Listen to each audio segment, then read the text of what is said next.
could see Cauldron Lake. I thought I could make out the spot where the island and the cabin had been. There was a light.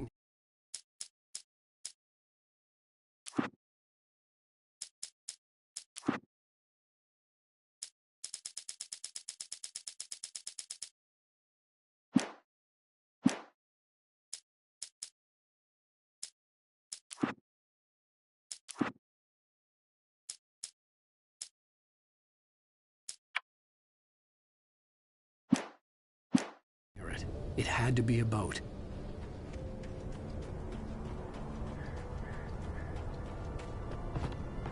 I was close now. I had to get there fast. I dreaded what I would find.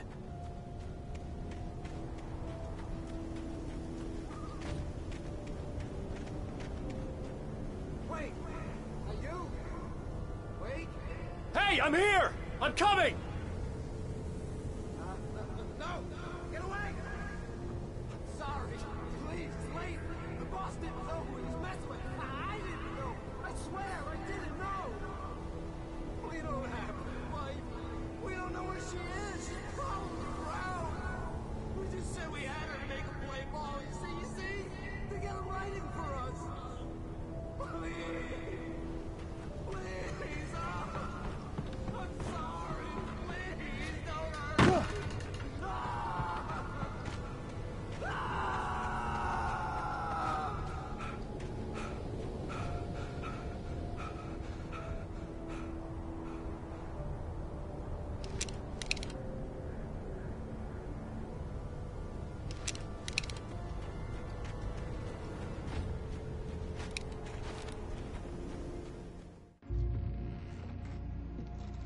Previously on Alan Wake, I'm hunted by the law. Sheriff, Wake's running. I'm giving chase. Are you seriously telling me that writer just took out my deputies? A thriller I supposedly wrote is coming true. The genre of the story seems to be shifting. It's turning into a horror story. I was told that Alice had been kidnapped, but that was a lie. We don't have his wife. We don't know where she is. Her purported kidnapper was eaten up by the dark presence before it attacked me.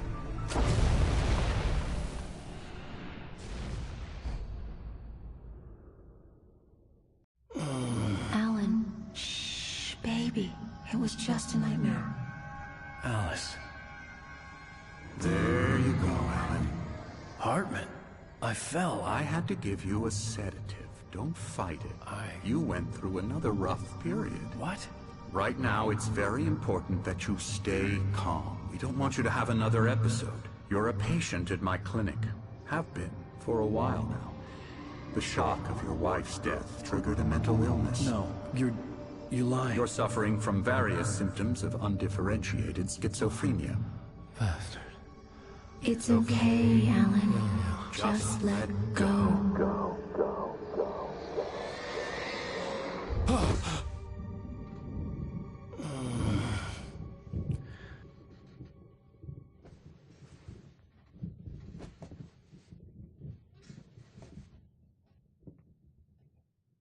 I felt groggy. Whatever Hartman had bumped in me was making me numb. I felt like this was happening to someone else. Someone I was watching on television. I couldn't think. Couldn't focus. The door was locked. I was a prisoner here. There were only empty sheets of paper here. No manuscript pages.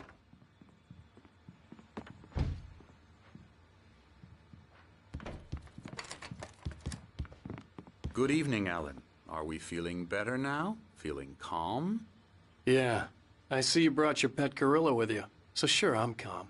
I get the message. Loud and clear. Why, right. That's the spirit. You're being very brave, Alan. I understand you're confused. I would be more concerned if you weren't suspicious of me. I don't blame you for it. Big of you. Now, why don't you come with me? We'll reacquaint you with my clinic and go over everything you might have forgotten. Little walk and some fresh air? Yes, it will do you good.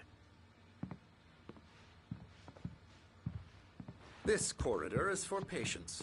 Most of them aren't here right now. Jack took them out for a fishing trip, except for the ones who are particularly vulnerable, of course.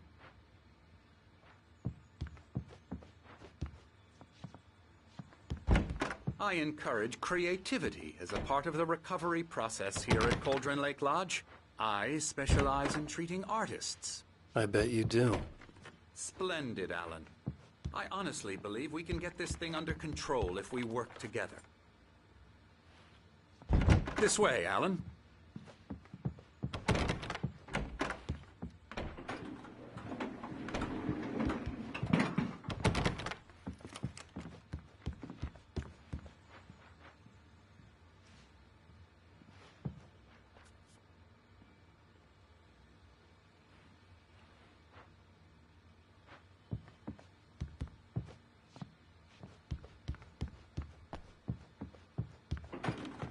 Now, Alan, from past experience with you, I know I need to get right into the heart of the matter as quickly as I can after an episode.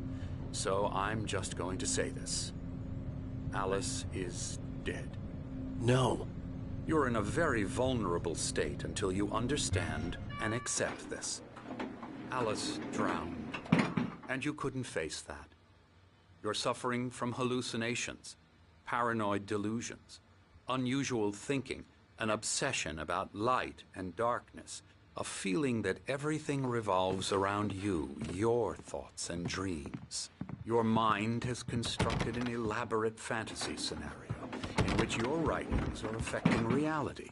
She has been kidnapped and supernatural forces of darkness are trying to stop you.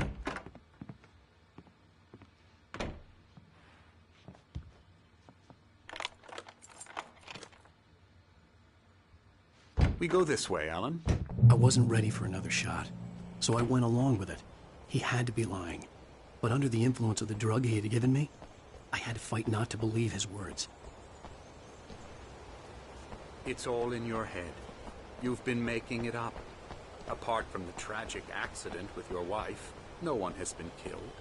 Your delusions are just a manifestation of your subconscious mind trying to protect you from the too painful truth. Unless we fight the fantasy, it will return.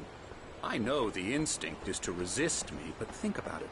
Doesn't this make far more sense than the insane supernatural conspiracy you have concocted in your mind? You're a skeptic by nature, Alan. We both know this. Everything can be explained logically.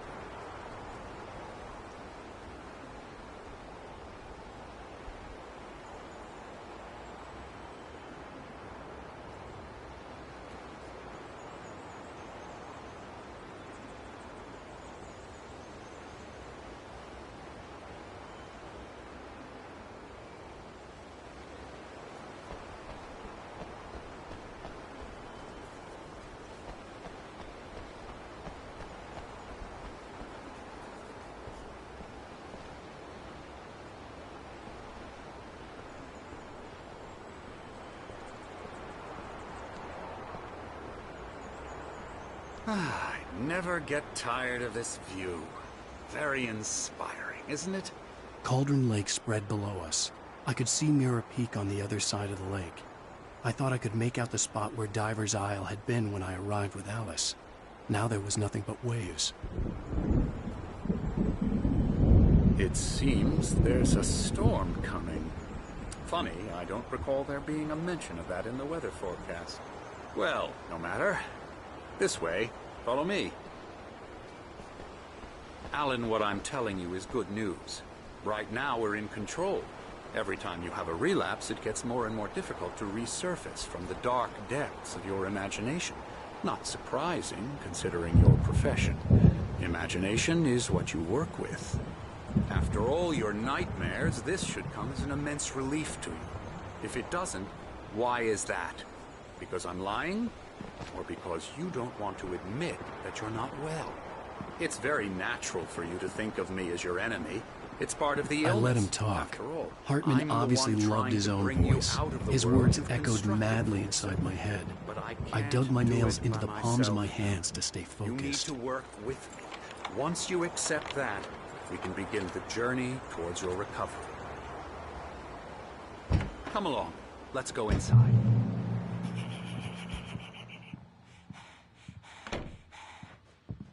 Here's the entrance to the office wing. That's for staff only.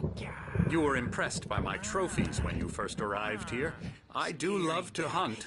The great outdoors, man versus nature. It's wonderful stuff. Pretty damn wonderful, yeah. Scary, scary, scary.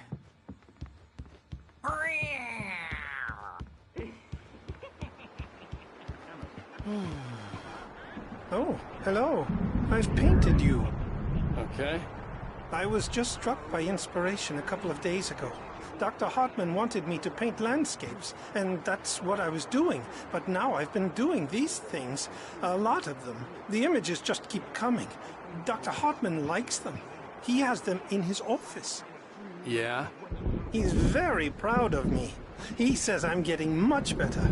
I think I'm getting better. Well, I guess I'd better start wrapping this up.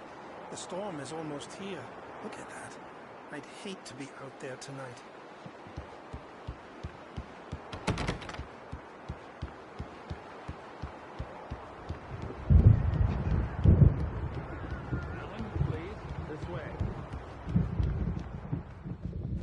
Now, you might have noticed the typewriter in your room. You've been writing as a part of the therapy. As soon as you feel up to it, you should continue.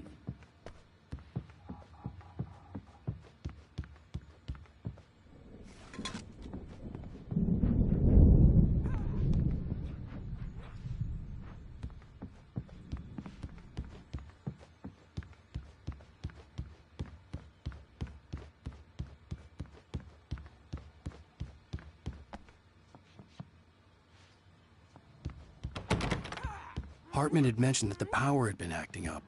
Maybe that was the reason for the generator and the work light on the balcony. The generator hadn't been activated, and there was no key.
My rheumatism's killing me. There's a storm coming. Oh, what a storm. I hope it wipes this place off the face of the earth. And these two are the Anderson brothers, Odin and Thor. They had how should I put this? A heavy metal band in the 70s and 80s called Old Gods of Asgard. They even adopted new first names to complete the image of Viking gods. After the band broke up, they lived on a farm nearby. They are, well, in advanced stages of dementia. They're well cared for, TLC and all that. There's nothing more that can be done.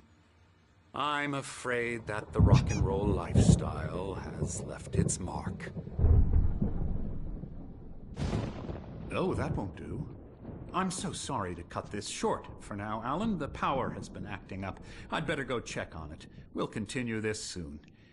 Meanwhile, when you feel up to it, return to your room and try to write. It really is for the best. Don't you think?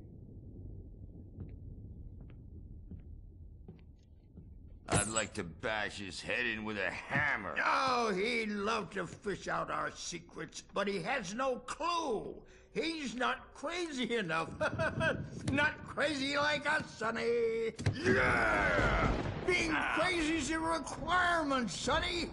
Who else could understand the world when it's like this?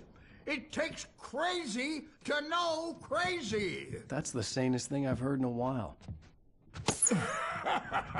Zane! You're all right, Tom. Hey, we like him, don't we, bro? He's got to go to the farm. The Anderson farm. Valhalla! We wrote it all down, lest we forget. A crash course. All you need to know to get your head right. You need to find the message. Here, Sonny, here's something for you. Gave me a rash, but I kept it safe from these bastards.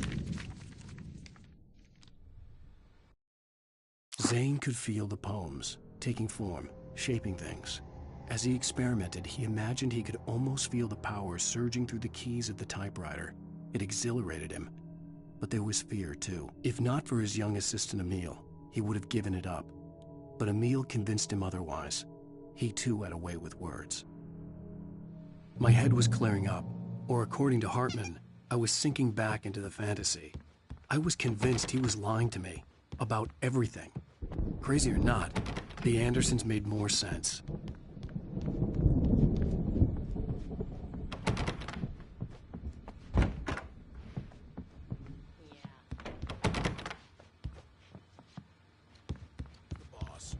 I may need a hand here later on, Verge. The storm's bound to make you-know-who jumpy. You know how they get. Gotcha. The doc's got me looking after Wake here, but holler if they get too rowdy. I'll do that, Birch. Hey, Wake. The doors were locked. Hartman and the nurses would have keys, but there was no way to get my hands on them. You can get to your room by those stairs, Wake.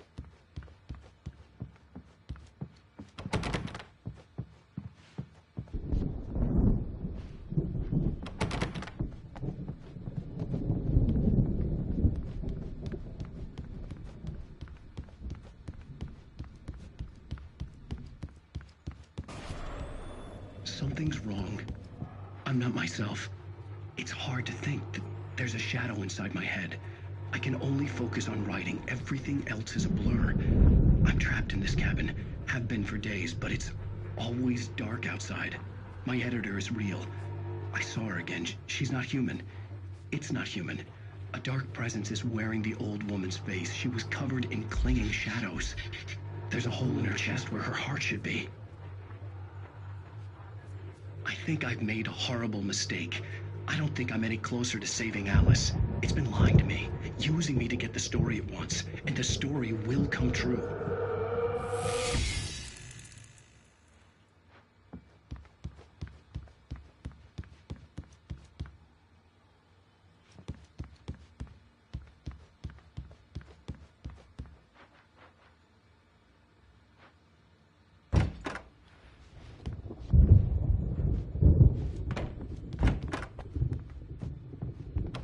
Hartman wanted me to write. I knew I couldn't, but I figured I should just play along for now. It was the only thing I could do with Nurse Birch watching me like a hawk. The white glare of the blank page in front of me hurt my eyes. My hands began to shake uncontrollably.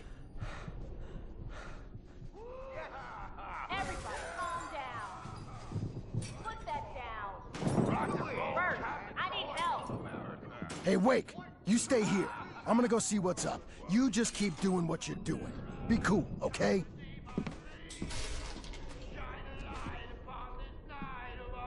I didn't know what the chaos was all about, but it could be my only chance of getting out of here. Where the hell did he get a damn hammer? What's up?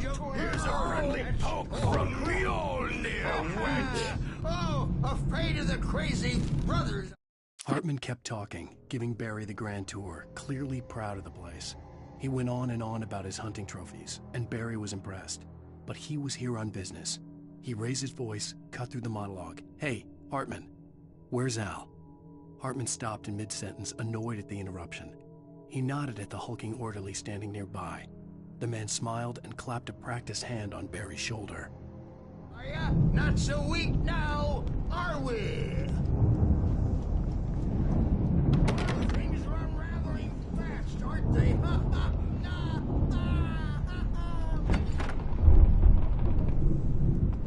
It's my storm. I'm taking it. We're on a comeback tour, baby!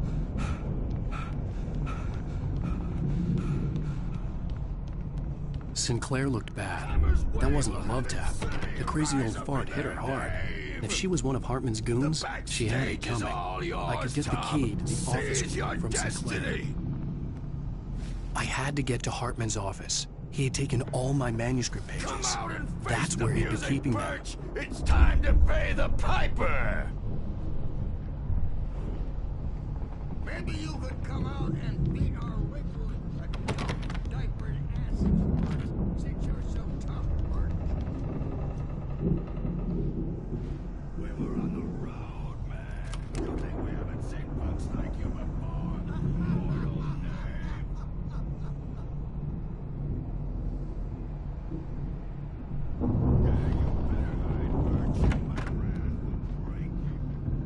Let me out of here!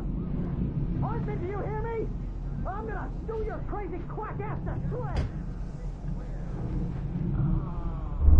Seriously! The markings on the tape said they were recordings Hartman had made at the sessions with his patients. I saw Alice's name on one of them. For a moment, I couldn't breathe right. Oh, that's how you wanna play it? Hartman wasn't happy. Maude could see it in his eyes. He quickly lowered his own. He had made a mess of it, and he knew it. The shame of failure was hard to bear. He hadn't expected Wake to say he needed more time, and he blurted out 2 days, less than Wake had asked for to show him who was in charge. But that wasn't part of Hartman's plan. Is that how you wanna play it? Now, Mrs. Wake, can you tell me about Alan's problems? He's more and more out of control all the time. The parties, he's so angry all the time. He's getting violent. Do you mean with you? No, not with me. No, never. Sometimes I almost wish Alan would take a swing at me, because at least that lead to a conversation he couldn't just march out of. But no. Alan doesn't really sleep. And the work, well, he's not writing at all. He sits there for hours and just gets more and more frustrated.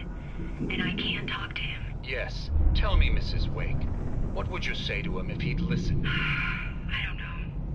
I want to say, I look at you, and it's not you. Just some stranger who resembles you. Looking out from behind your eyes. And I don't like that guy much. And now it's all gonna go to hell. But you don't ever say this. No. I've tried, but he's not listening. He's too deep in his own problems, always going on about something else. I'm so afraid I'm gonna lose him, and we're not even talking anymore. He doesn't let me in anymore. He just keeps me in the dark. I'm so alone here, even when he's home. Please help me, Doctor, because I'm at my wit's end. Well, if you can just get him here, I'll absolutely do my very best. Yeah, but Doctor, you need to be careful with him. He's not just going to listen to you and cooperate. He's the most stubborn man I've ever met. Well, I'll be sure to bear that in mind. Hearing her voice, what she was saying made me happy and sick and guilty all at once. Worst of all, I recognized the words. The phone call from her. It had been a cut-up of this. Just a recording. Rudolph Lane's case is interesting. He was completely blocked, and frankly, I was about to discard him as useless. However, once Wake arrived and started writing, Something changed in Rudolph. He's producing extraordinary work, increasingly dark pieces. Unfortunately, he doesn't respond to direction at all, and it's my belief that he's not so much a creator as an illustrator, perhaps, a recorder of sorts. I hadn't considered the existence of such a role before, let alone its implications, but the paintings he has produced are informative. At least he's easily controlled and useful. I wish I could say the same about Wake. It's frustrating that the best subjects are always so damn difficult to deal with. Not buying that.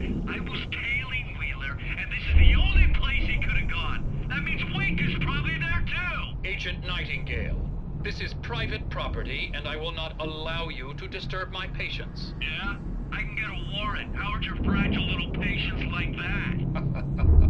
Oh, I'm thoroughly intimidated by your mighty authority now, Agent. Listen, you smug snob. How would you like it if I busted through this gate and knocked you around a little? Agent Nightingale, first of all, I'm recording this conversation, so you might want to watch what you say. Secondly, you're not dealing with a hick now. I know the law, and if you can get a judge to grant a warrant, I'll be glad to cooperate. But you won't get one. Be advised that any further communications with me are to be made through my lawyer. I don't believe this. Good day, Agent. Yeah.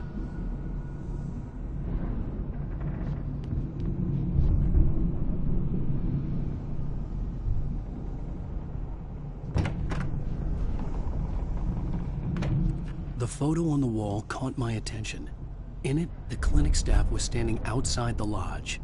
I knew the man next to Hartman. He was the kidnapper. Hartman had been playing me all along.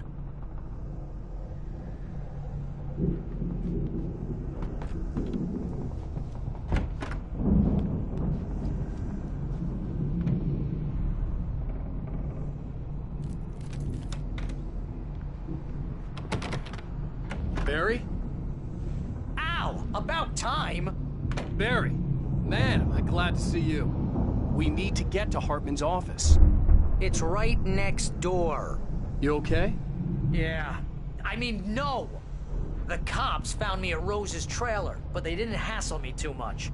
I'm obviously a victim in this, and I demanded to be treated as such. Or else I'd sue their asses. Speaking of asses, that Fed gave me a real hard time, but I had no clue where you were. That guy's crazy, Al. But he let me go, and then I get a call from Hartman, that son of a bitch, who tells me you're here, and I should come pick you up, but when I got here, 2 goons clobbered me and stuck me in there. What's with the cutout? I stole it from the diner to piss off Rose after what she did to us. That'll teach her. Yeah, that's a harsh punishment. Come on, pal, we gotta get going.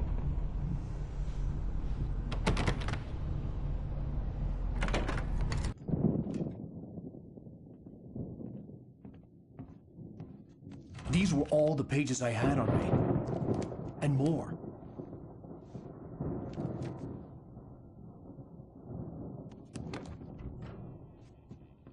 Alan, please. You're sliding back into the... Tell me one more lie and I'll shoot you in the face. Ah, well, it was worth a shot. Really, Wake, come on. Let's work together on this. You have no idea... Hartman, shut up! Barry, get out of here. I'll catch up with you. Get a car. Oh, Al, let's just... Go! Wake, listen to me. This is a mistake. Don't you see? Together we can create something absolutely wonderful. With your ability and mine.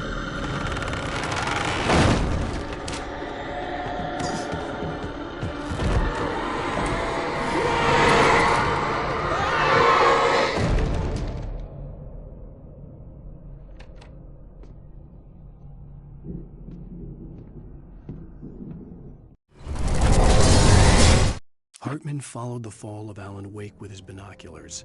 When the rider hit the water, he ordered Jack to take the boat to him. The spot was easy to see in the dark, even with all the extra lights in the boat. The flare floated and kept burning even in the water. Jack turned the radio louder as the engine sputtered. The music was rough and clanking, something the Anderson brothers would no doubt have enjoyed. But Hartman chose to ignore it. Wake was finally within his reach.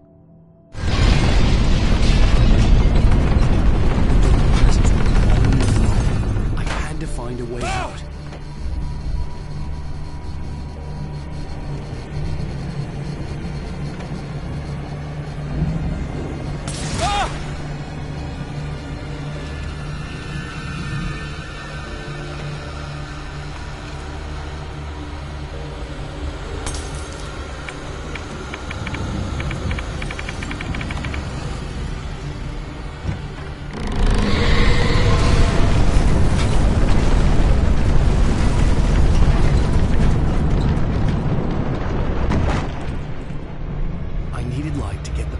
Bookshelves out of my way.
was no creator.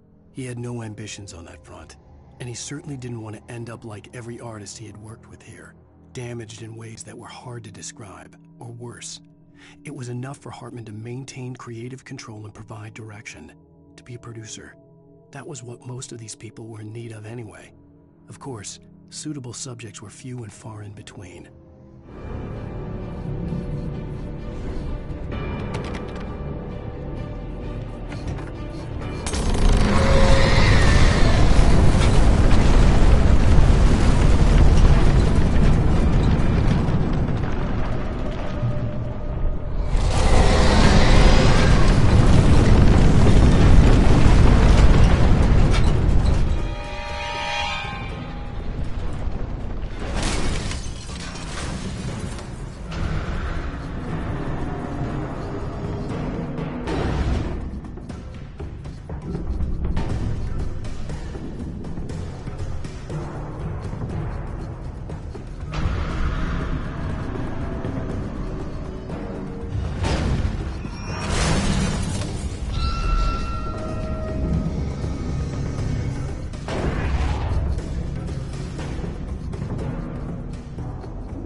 But the gate's locked. You're gonna have to go through the hedge maze over there. Barry, I don't have a light. Take this, Al. Oh, God! Look at the house, Al! Look out!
I stared at the Viking paraphernalia that littered the area, surrounding an unlikely centerpiece.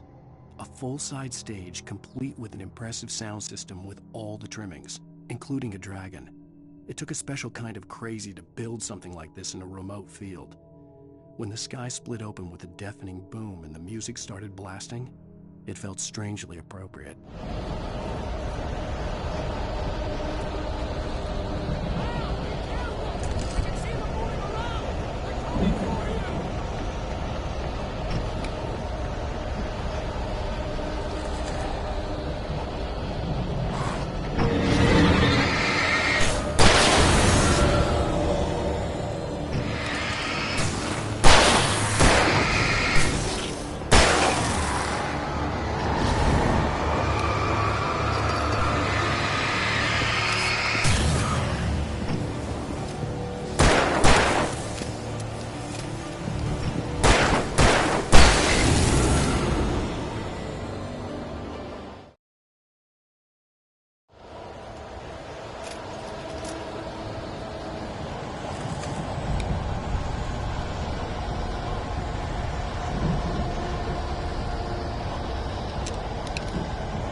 Hartman hurried down the corridor. He had disliked leaving Wake when he was surely at his most susceptible to therapy.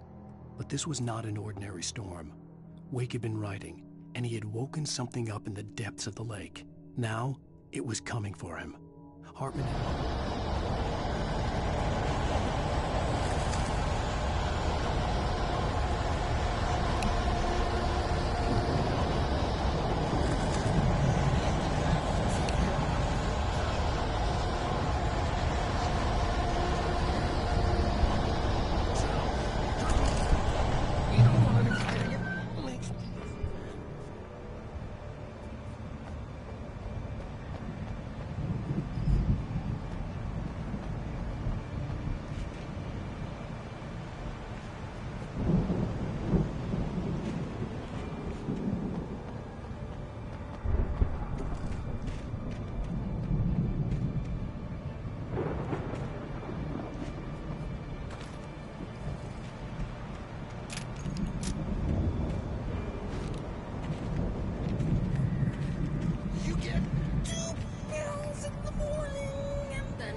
the moment, Barry was just glad he had survived the fall.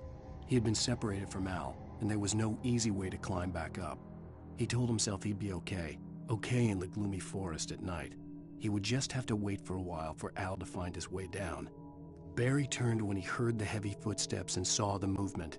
The man-shaped shadow lunged at him from the bushes, an axe held high. Barry screamed and threw up his hand. The world exploded.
Hartman watched as Wake's features slackened.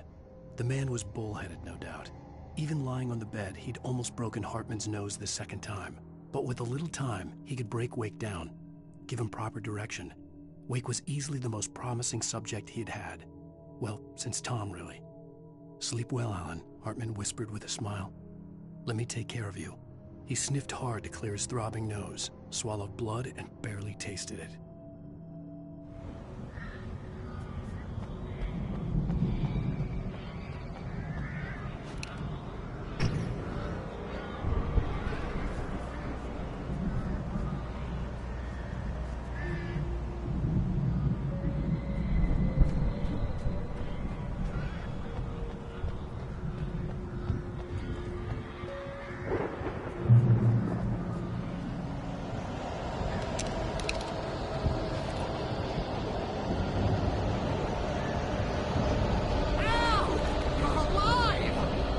Get out of here. Can you open this gate? Maybe. Barry. Well, I slammed it shut when the Nasty showed up, and the key fits kind of loose in the lock, so, Barry! I'll find it! Don't worry about it!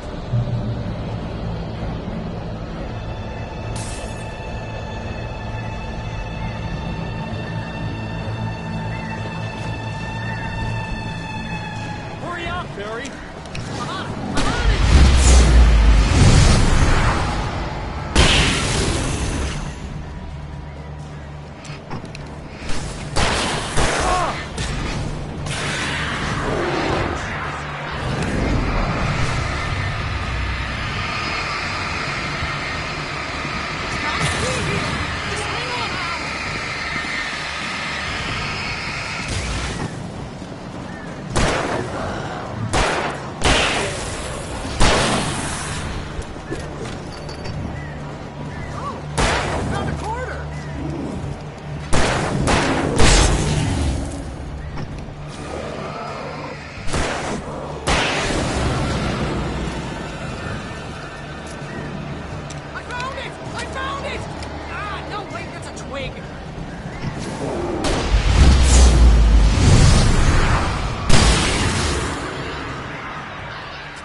headed for the nearest "You're now leaving Bright Falls. Come back soon" sign. We're going to the Anderson farm. I knew you were gonna say something like that. You know what? You owe me big time for this. When this is through, if we make it, I don't care what anybody says, I'm done with darkness. You're gonna buy me a tanning bed as a gift, and I'm gonna live in it.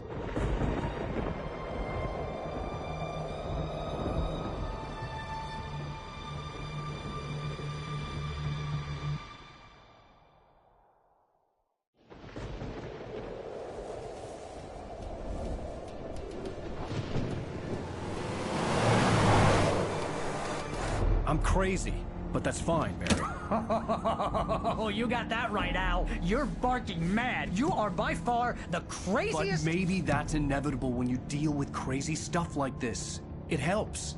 This is happening, Barry. Alice, they never had Alice. She's trapped in the darkness at the bottom of the lake, but she's not dead. Al, how can you know that? I know, Barry. I can... Al, No, listen. I can bring her back. I can find her.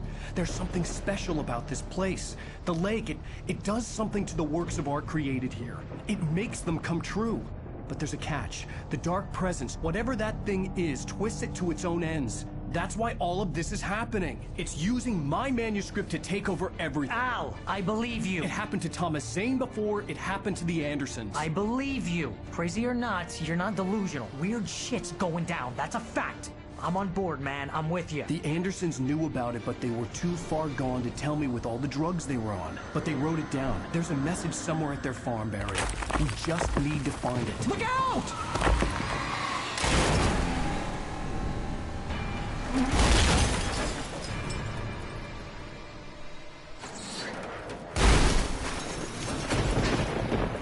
Al!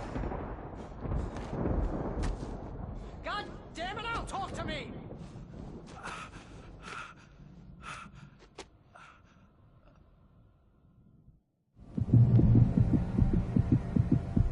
I had lost my gun in the crash. Barry was nowhere to be seen. Barry! Barry! Oh, man, you're okay! Jeez, it's good to hear your voice!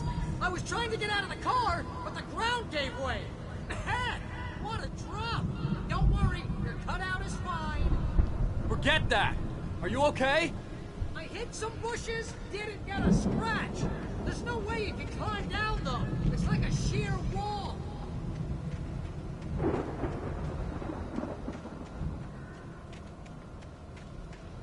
Ah! Al! There's something moving down here! Barry, it's a taken! Use a flare, Barry! Yeah! Barry, are you alright? I'm good, Al! I'm great! Guess you never messed with anyone from New York City before, huh?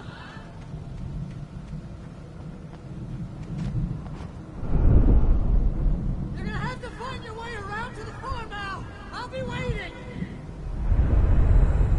Barry, just wait for me, okay? Al! I'm not staying here! It's suicide! I'm going to the farm! I'm gonna go ahead and secure the area! You can catch up!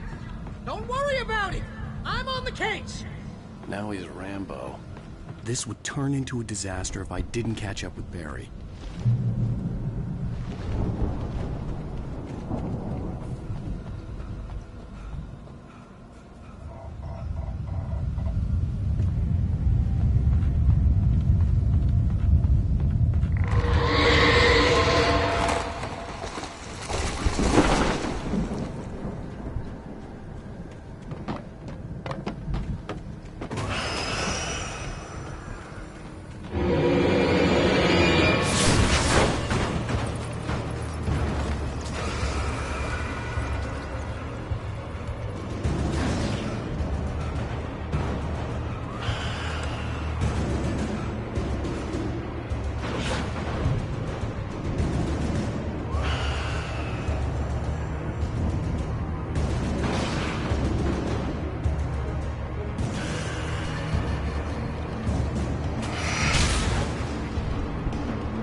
stopped the car at the Anderson farm, Walter felt relieved.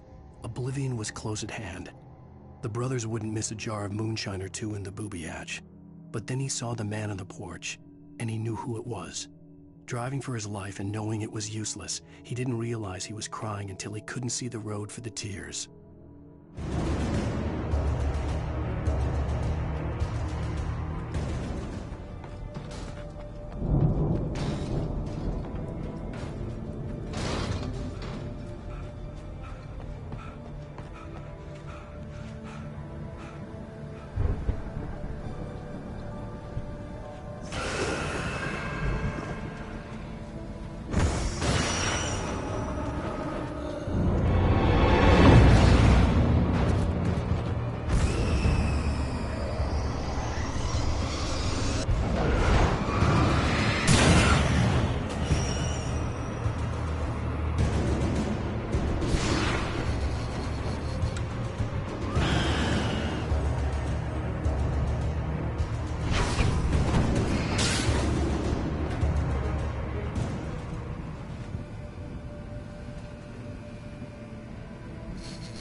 Shadows crawled over the gate. I needed a light to destroy them to get through.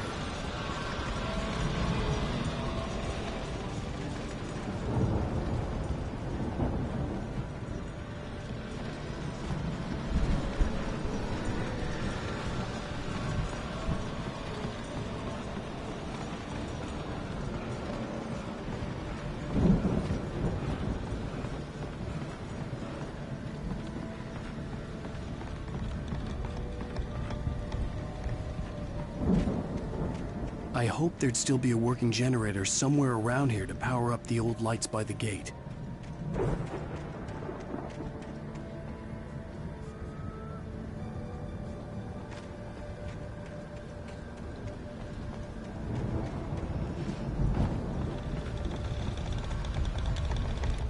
Agent Nightingale stared at the passed-out rider. The man was sleeping off one hell of a night. Nightingale felt a stab of envy at Wake's oblivion, but he had a job to do. He put the gun to Wake's head and almost became a murderer. His hand shook and his throat felt tight and dry. Biting his teeth, he tried again to pull the trigger. He lost the nerve. Wake stirred. Nightingale would have to settle for an arrest.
I could sense the movement in the woods ahead. Facing the enemy without a weapon was dangerous, but I had no choice.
Was driving away from the farm, headed in the same general direction as I was.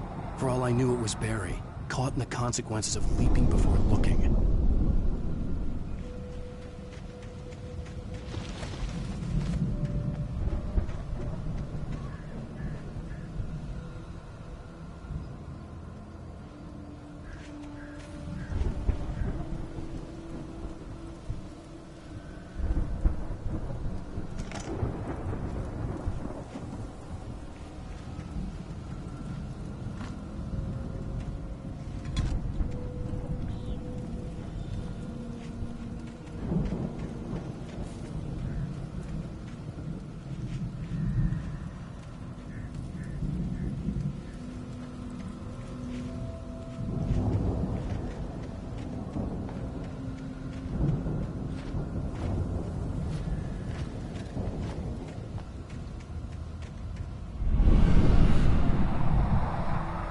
The car was heading for the cabin up ahead.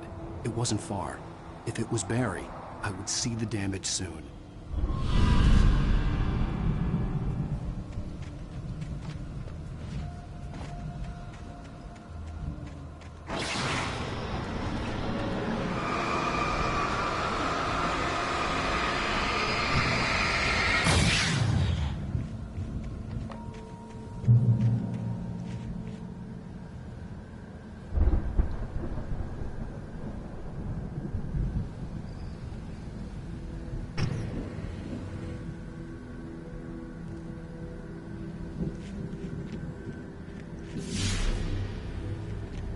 I'm trying to deliver each page to the right time and place. I'm trying to show you how the story goes. I had seen glimpses of the light before. I had seen it in my dream. It was a strange spaceman or a diver in a bulky suit. He was the one who'd been placing the pages on my path. The dark presence followed the choreography laid out to it in the manuscript, growing stronger and stronger, moving like a storm from one scene of destruction to the next. But it was still bound to follow the story and chained to the dark place it came from. When the story reached the end it longed for, it would finally be free.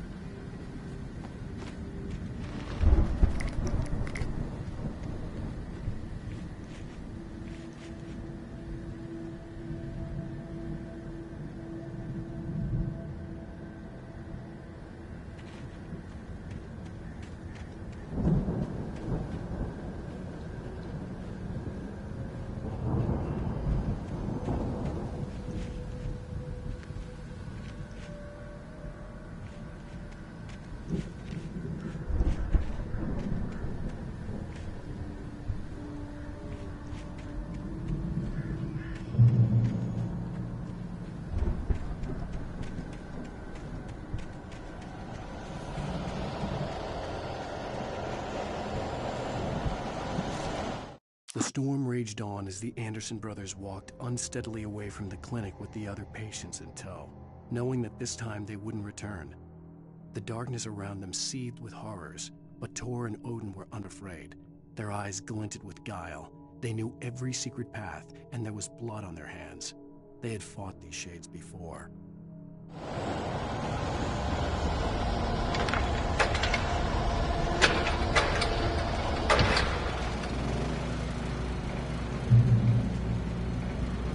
Someone had left a gun behind. Now I had a fighting chance of reaching the farm.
I could see the car, but there was no sight of the driver.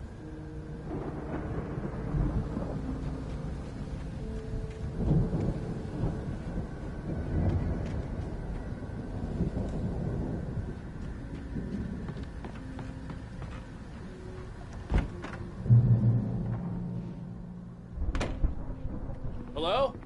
Anybody here? Barry!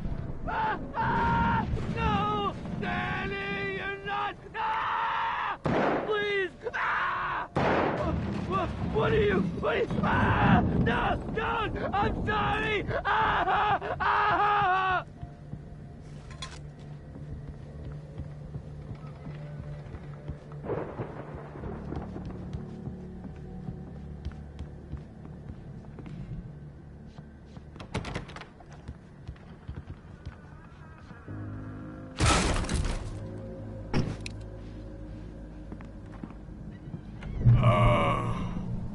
I know you.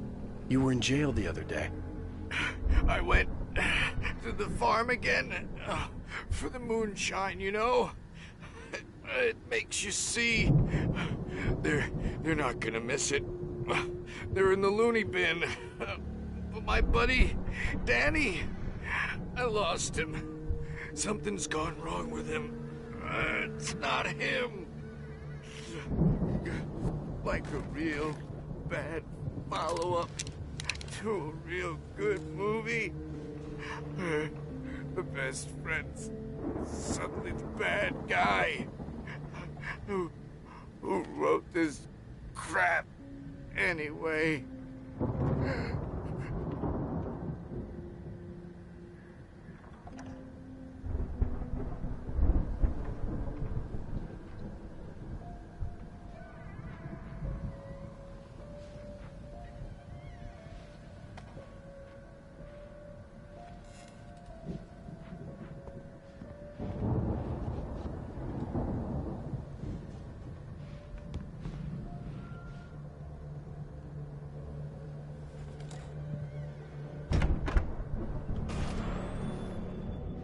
I've run through every possible course in my head.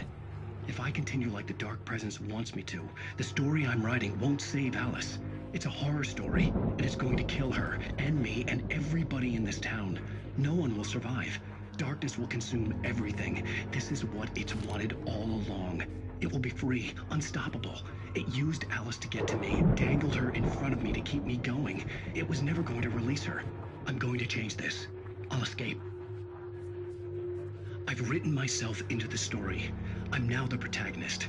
This feels like a terrible risk, but it's the only way to save Alice. I'll be bound by the events of the story just as much as anyone else who's been woven into it. The story must stay true for this to work. There have to be victims along the way. Near escapes, cliffhangers. In a horror story, it can't be certain that the hero will succeed or even survive. He almost has to die. I'll write my own escape into the story next. I need help. Zane's going to be the one who'll help me. I'll make it happen.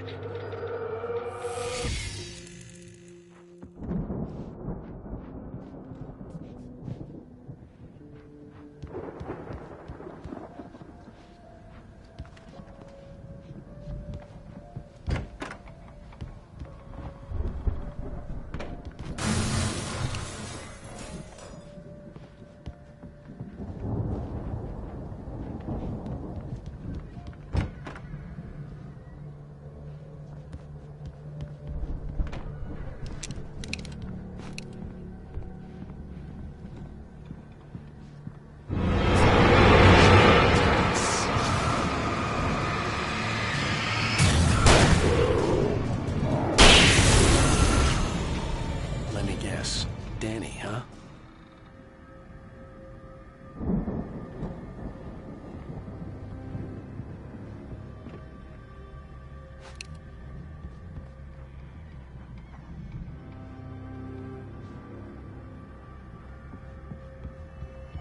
The front door was locked. I could climb out through the broken window. The farm was still a good distance away. I'd need a car to get there fast.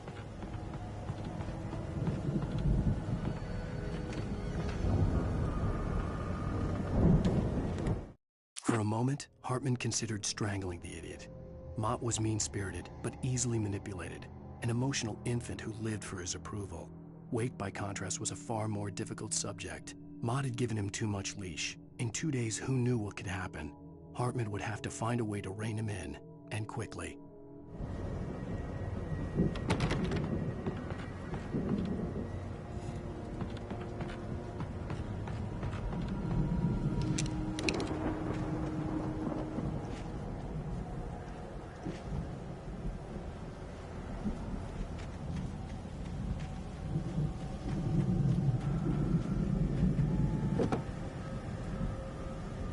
If Barry wasn't up here, he was probably in trouble down at the farm. For a moment, I felt bad for doubting him. After all, I'd made it this far myself. But Barry was Barry.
Well, as I'm sure everyone's noticed, that storm we all felt coming is finally here. The boys at the Weather Service reckon it'll last until morning, at the very least.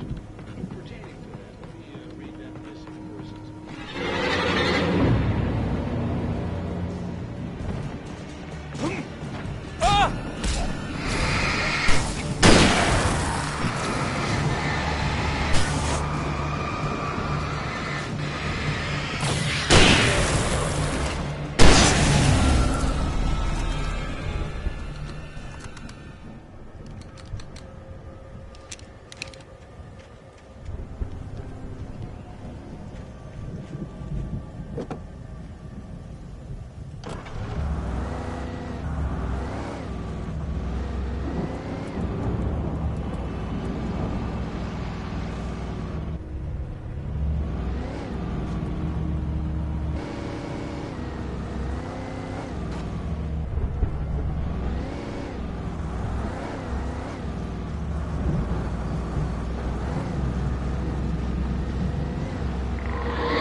Stay away from my daughter!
I'd known the brothers used to be some kind of rock stars, but it hadn't really sunk in until I saw the stage.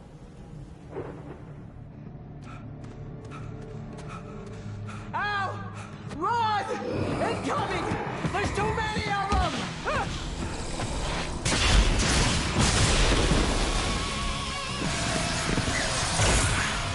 God damn!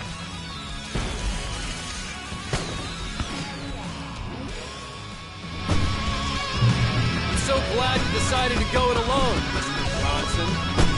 Shut up and shoot! Ow! We have to fight them off! I can set off more fireworks! Here, help you out! Hey, ow! Ammo and stuff around? Where's this stuff? Ow! Hold on! I'm trying to get the stage lights on!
Please, please, please!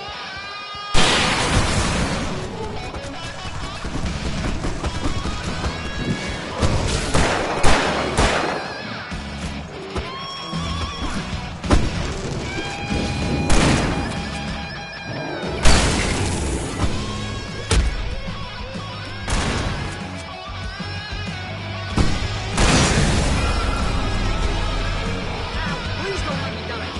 Although if I buy it, this is pretty much how I always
Bright Falls, rock and roll capital of America.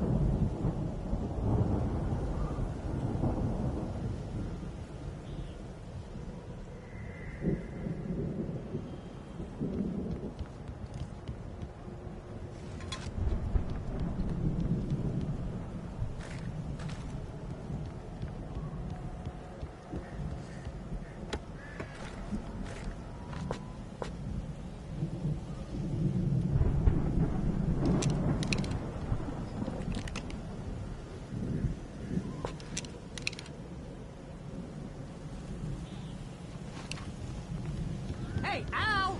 This way to the farm!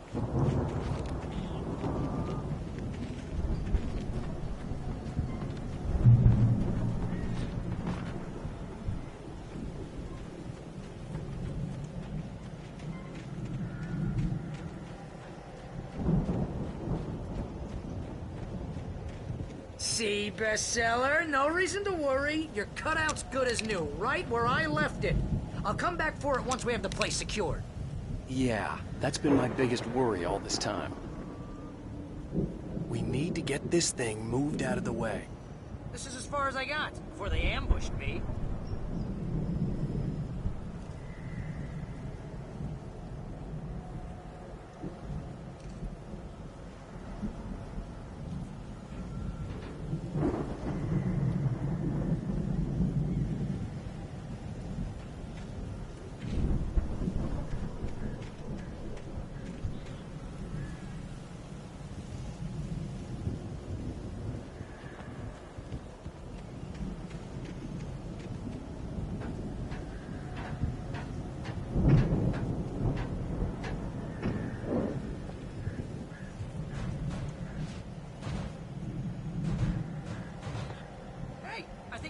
Here has something to say. What's that, Al? Ooh, I'm Alan Wake. I'm always right about everything. And if I don't get my way, I'll sulk all day long. I'm always intense and moody. It makes me very attractive and mysterious. Right now, I'm just standing here because I need my best friend Barry to carry me. But that's okay. I can just take him for granted. I think I see what you did there. Yeah, it was pretty good. You want me to do my imitation of Barry Wheeler? No? Thought so.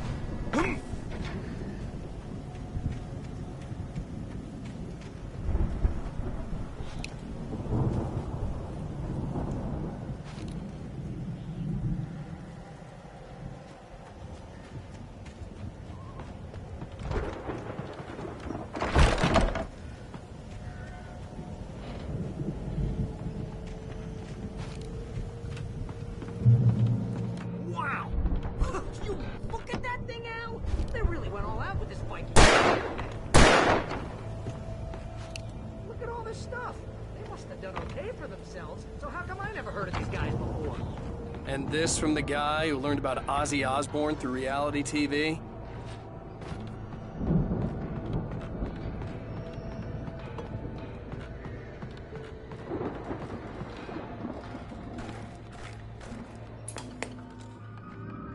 Sleep.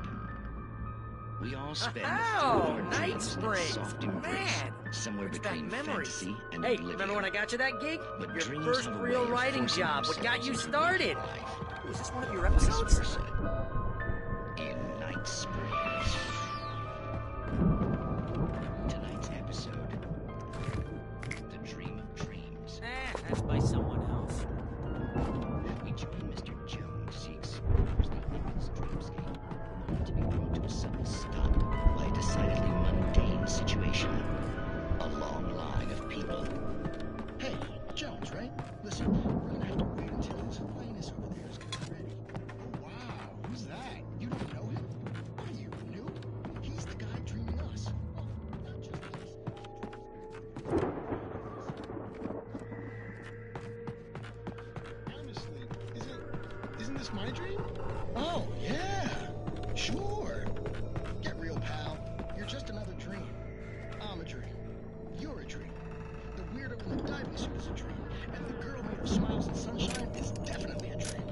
I'm pretty sure I'm dreaming this. Well, maybe you're a really confused dream. What am I, a shrink? All I know is I'm going with the smart guys, and they say that's the guy doing the dreaming. Right there. I don't know what that means. It's 1976. Madness reigns at the Anderson farm. Contrary to all logic, the headiest ingredient of their moonshine is unfiltered water from Cauldron Lake. The Andersons feel like gods. Odin can't stop laughing. He contemplates cutting his eye out. Tor runs across the field, naked, shrieking, hammer in his hand, trying to catch lightning. Their songs have power. Something ancient is stirring in the depths, coming back. The Viking boat looked imposing, almost like a battering ram.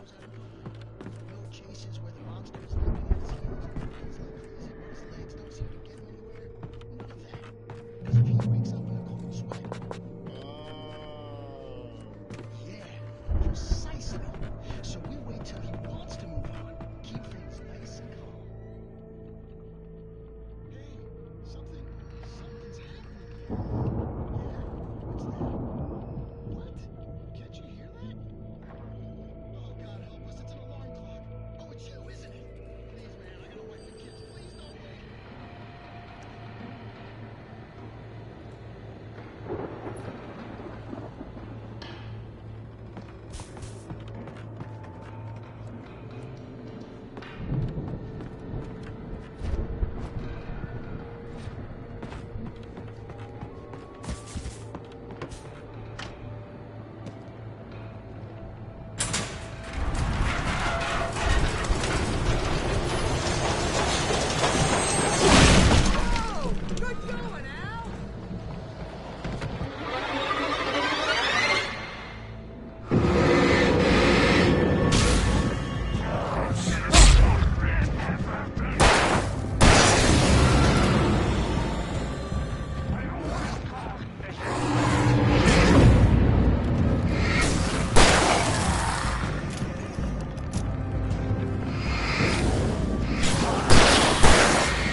I think we can make it through here, Al!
Those geezers had quite a production going on.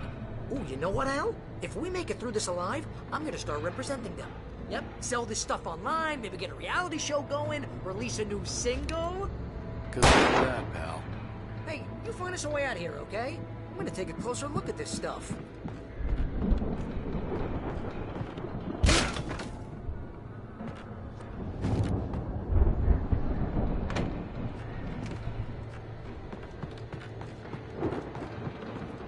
Be careful, Al!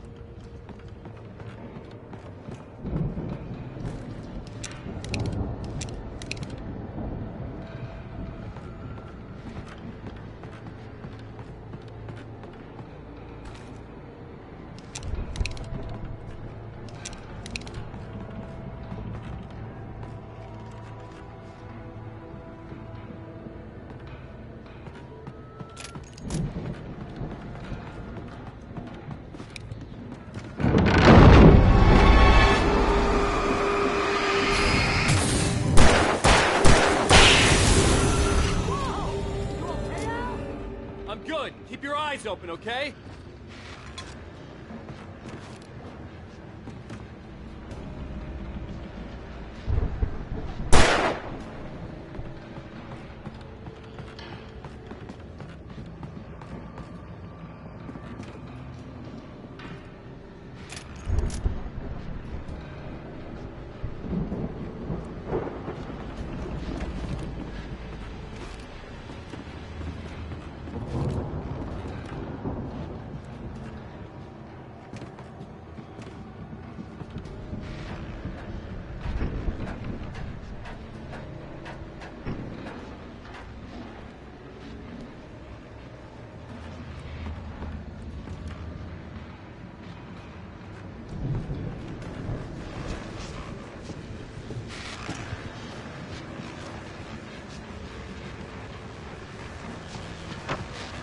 As you regular listeners know, I tend to work through the night, but I'm not the only one. Deputies Mulligan and Thornton are taking a couple of moments off their busy schedule to join me here in the studio. Boys, how busy are you now? Deerfest is almost here, isn't it? I bet that keeps you in business. Pretty busy, yeah. Actually, Pat, we've been real busy with other stuff, which concerns an ongoing investigation. We'll talk about that, Thornton. I wasn't going to say anything. Just saying we got, other irons to fry. And how would you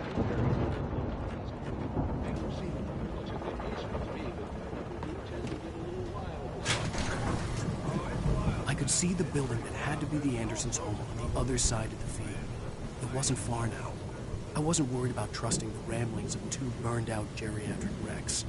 They had the goods.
there, buddy? Yeah, it's me. Hang on. I'll try to find a key to get the door open. I had to find a key to get Barry out.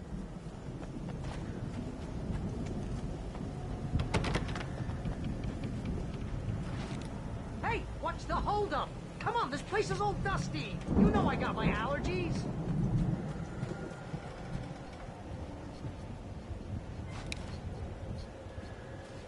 Come on, Al, open the door already. Seriously, I don't like it in here.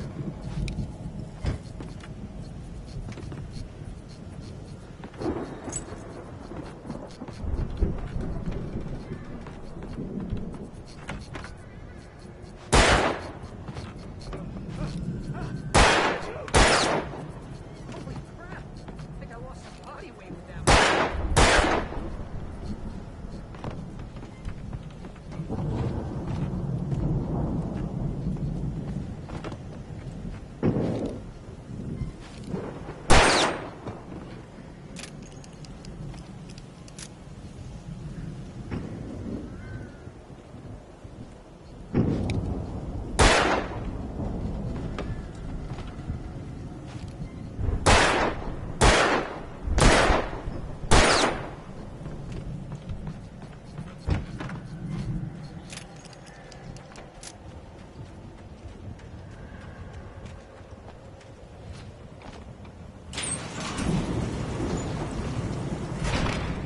Hey, let's go, man.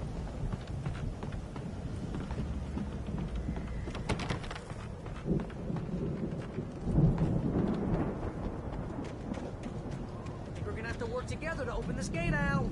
Looks pretty heavy. Ah! Hey, I think that's the farm on the other side of the field. We're almost there. This farm is a crazy place for crazy people. We should feel right at home then.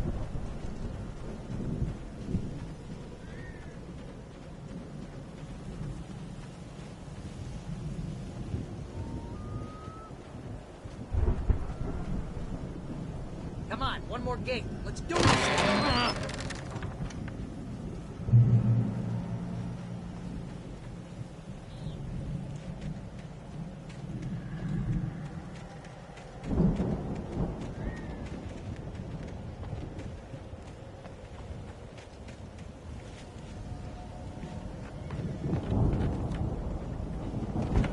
The lights are out. I guess we better check the fuse box.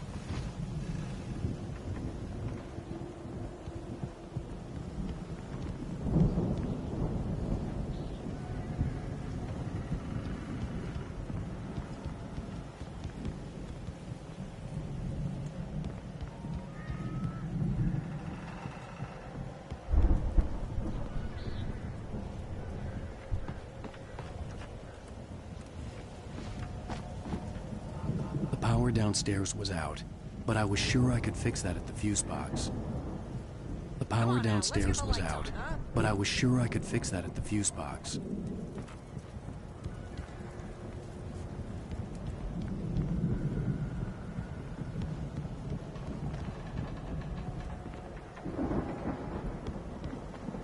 You know, this place looks kind of lived in. I thought the Andersons were in the booby hatch.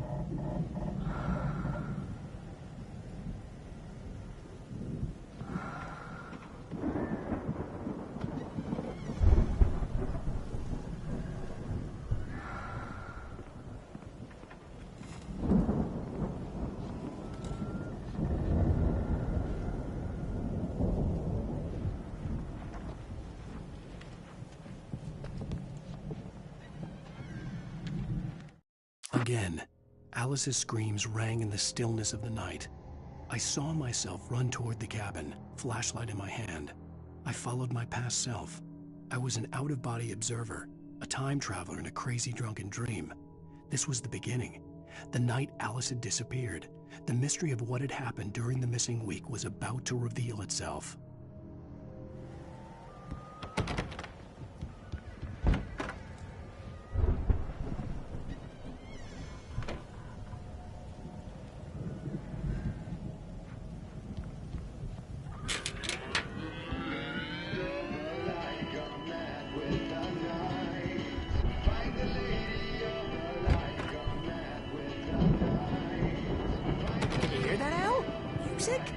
Of course. We need to find where it's coming from. That's the message the Andersons talked about. That's the whole reason we're here. Lady of the Light? Oh, that's gotta be... what's-her-face? The crazy lamp lady from the town. Cynthia Weaver. Right. Must be.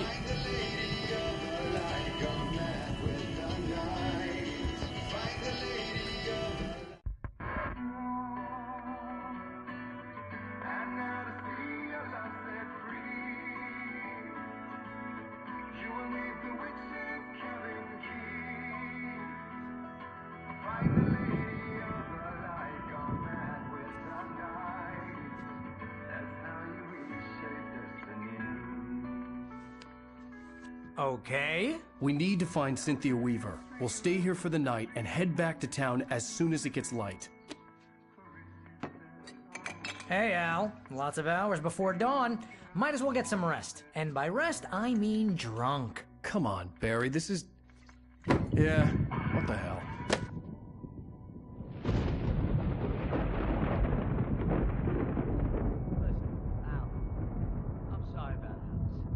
Seriously, because I know we don't get along, but we're gonna find her, right? And even though you're a crazy bastard, I'm gonna stick by you, no matter what, ever, Al. Sure, like a brother. I'm a writer, goddammit. Correct. If I just wanted to, I could write 10 books a year. And they'd be the best books that year. No, you couldn't. That's right, I couldn't. But I could, because I'm a writer. What? What do they put in this stuff? I feel like my brain is coming out of my nose.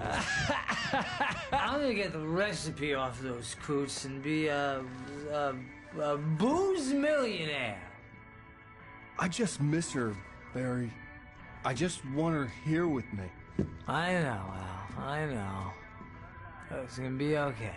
We're gonna make it okay.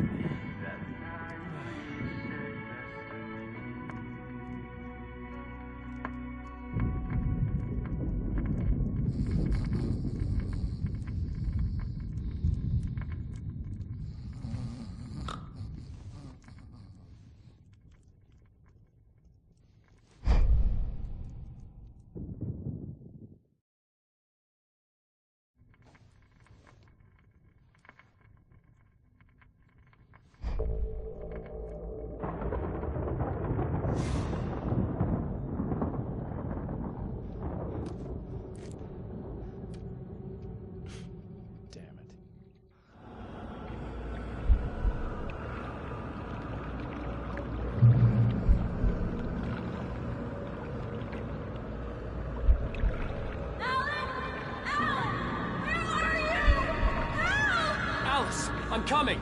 It's all right! I'm coming! It was a crazy, drunken dream. And yet, it was more than that. It was the truth. A suppressed memory unearthed by the Andersons' moonshine. I was there, an out-of-body observer. This was the night Alice and I had arrived at Bright Falls, the night Alice had disappeared. I had a chance to find out what had happened. I remembered being surprised to see the cabin dark. Alice would have never turned the lights off.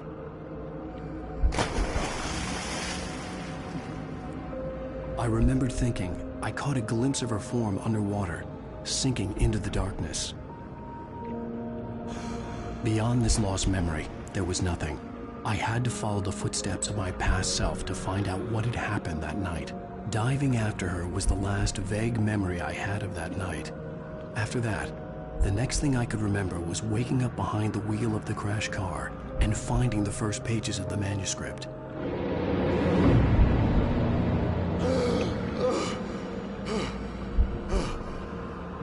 I couldn't find her in all that blackness. I must have thought she drowned.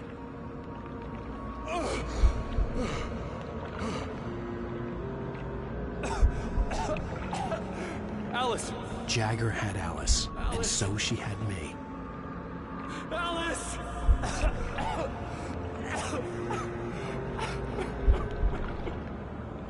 I'd been easy prey. Look at the cabin. Is there someone in the window? Alice? Maybe she didn't drown after all. Maybe she's inside. Alice! Yes.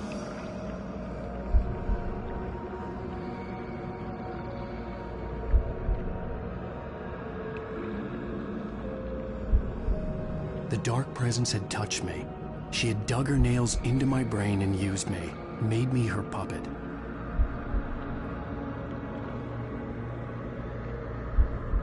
She must be here somewhere.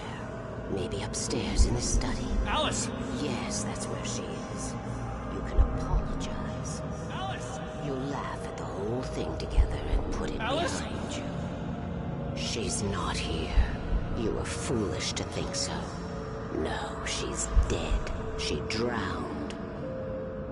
No, no, no! It's your fault your wife is dead. You are guilty. All she wanted was to help you right. You killed her. Oh, hush. There's still hope. Cauldron Lake is a special place. Here, you have the power to change things. She wanted you to write. I will tell you what to do.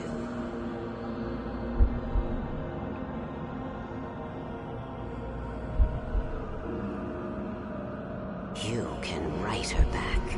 The story will come true, and all will be well again.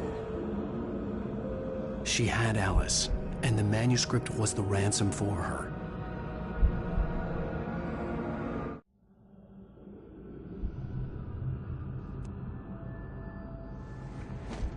Yes. All right. I'll fix it. I'll bring her back.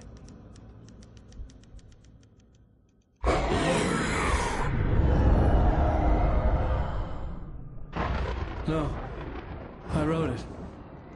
I remembered it all now. In the dark, I'd written for days, a week, almost a complete manuscript of a novel entitled Departure. Jagger had been my editor, whispering in my ear, making sure that the unfolding story would make her more and more powerful. I thought I was saving Alice. Even with the cobweb she put in my head, some part of me had been aware enough to write my escape into the story, to bring a light into the cabin to release me before I could finish, to interrupt the horror story before the ending, where darkness consumed everything and everyone. Zane was weak and far away, but I had written him into the story, and his light had been enough to set me free. It isn't here now. I'm here because it was written. I brought the light to set you free. You must hurry. It will know I'm here. It will be back soon. It stole the skin of my Barbara a long time ago. She looks so old.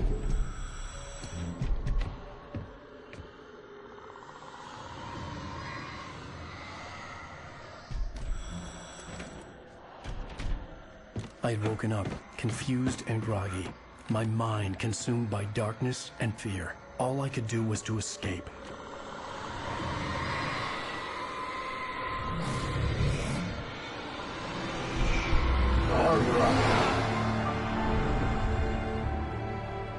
The week spent in the cabin had taken its toll. I was barely conscious, and fading fast. It had to have cost Zane terribly, thrown him even deeper into whatever dark place he now haunted. But he had managed to weaken the dark presence, kept me safe that night.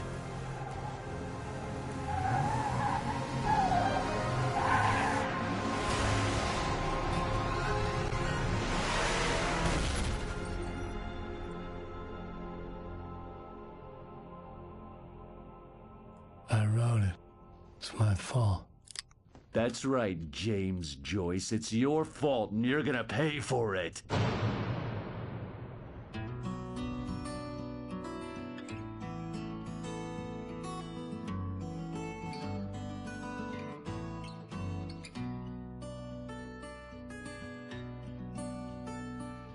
There's an altar wrought with mystery of Tom the poet and his muse, and a magic lake which gave a light to the words the poet used. Now the muse she was his happiness, and he rhymed about her grace, and told the stories of treasures deep beneath the blackened waves. Till in the stillness of wonder, and still in its misty crown, the muse she went down to the lake, and in the waves she drowned. And now to see your love set free, you will need the witch's cabin key. Find the lady of the light, gone mad with the night. That's how you reshape destiny. The poet came down to the lake to call out to his dear. When there was no answer, he was overcome with fear. He searched in vain for his treasure lost, and too soon the night would fall, and only his own echo would wail back as his call. And when he swore to bring back his love by stories he'd create, nightmares shifted in their sleep in the darkness of the lake. And now to see your love set free, you will need the witch's cabin key. Find the lady of the light, still raving in the night. That's how you reshape destiny. In the dead of Previously on Alan Wake. Under the influence of the dark presence, I wrote a horror story that is coming true. Jagger had been my editor, making sure that the unfolding story would make her more and more powerful. Some part of me had been aware enough to write my escape into the story. Together we can create something absolutely wonderful. The lake, it does something to the works of art created here. It makes them come true. My mom gave me this old light switch. The clicker. Alice is being kept in a dark prison. I need to find Cynthia Weaver to fix this. It's your fault, and you're gonna pay for it. Well, we're expecting a record crowd from the neighboring counties. Naturally, we hope to break the record set by last year's Moose Fest in our neighboring town, Watery. Ladies and gentlemen, some people have asked me, what's the big deal about Deer Fest? And I think that this sums it up. It's about friendship and community. We've got a great party coming up, but let's try to hold it in until tomorrow and get through the night in one piece, all right? I have it. Someone will come for it when the time is right. Thomas said so. He wrote it. The key is insurance. It's my job to keep it safe. Safe in the light. Always in the light.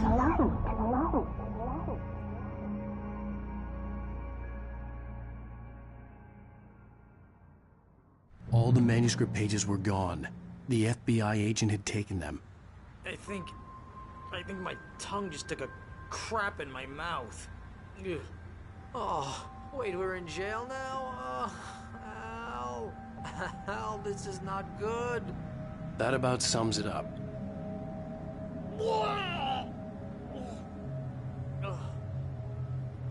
Oh, I am never drinking again.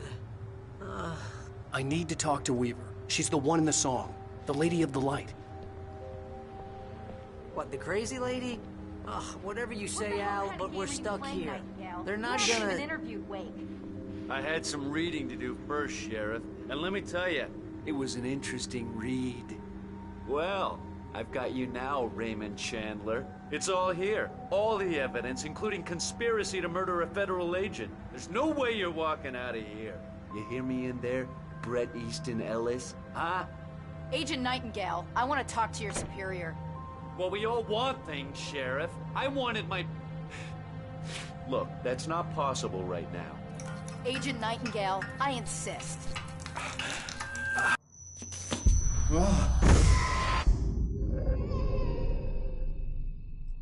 Wake, what's wrong? Lady, are you stupid? It's a trick. It's an obvious trick. Okay, I've had enough of this crap. Wake, I'm gonna trust you with this. You're joking. Agent Nightingale, your opinion would matter more if you were sober and if I actually believed you were here on official business. Whoa! Get back in the cell, Stephen King. The only way you're leaving this place is over my dead... Wait a minute.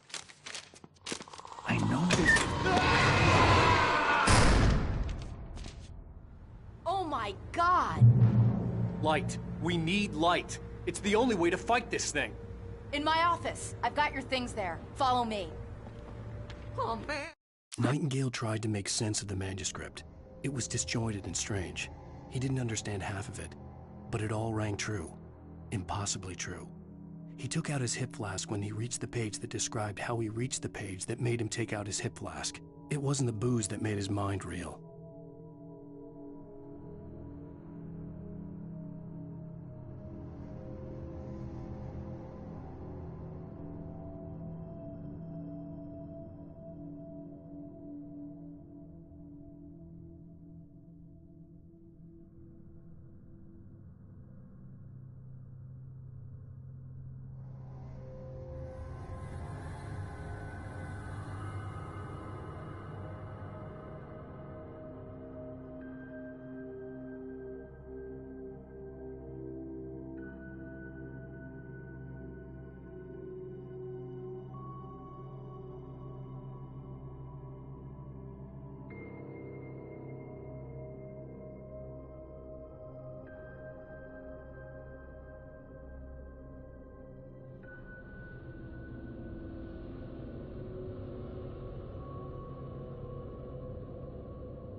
We're sitting ducks with the lights out.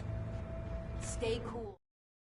Nightingale felt the situation veering out of his control, but the gun at least felt steady in his hands. He was ready to fire, resolved that he would let this happen over his dead body. And yet he hesitated. He had seen this moment before, read it in the page. He was transfixed by the déjà vu and the horror that he was a character in a story someone had written. Then the monstrous presence burst in behind him and dragged him into the night.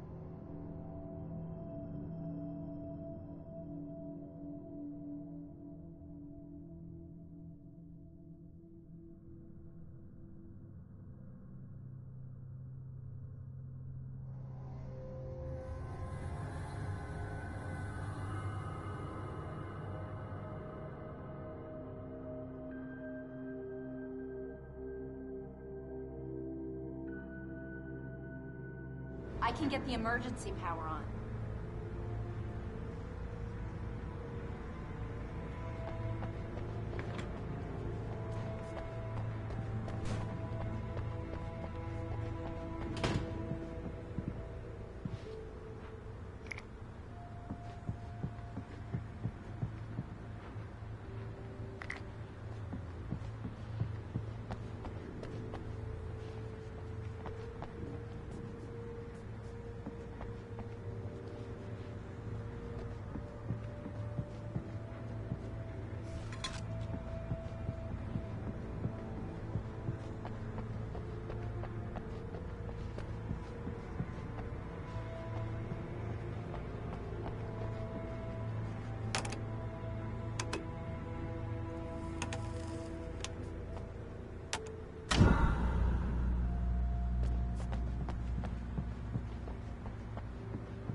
Here are your things. Wait, what do I need to know? What do you need from me? They can be hurt in the light, only in the light. And I need to find Cynthia Weaver. She can help me stop this. Light. Check. Cynthia. She lives in the old decommissioned power plant. I can get you there pretty quickly in the rescue chopper.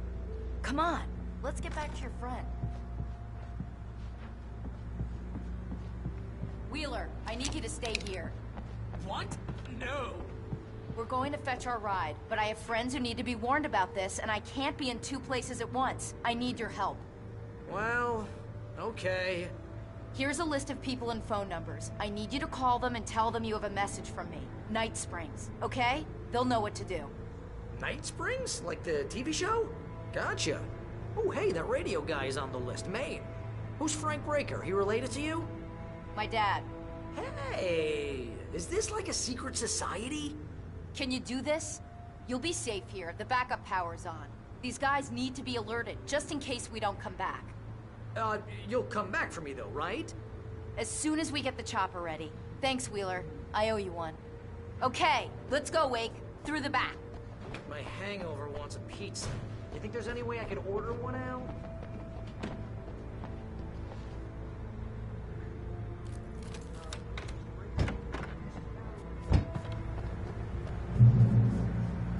Oh, hell. Whatever took Knight down must have broken the gate control. We can't reach the gate's control box from here. We need to get to the other side over the rooftop. I'll go. I'll open the gate for you once I'm across. You stay here in the light and cover me, Sheriff, okay?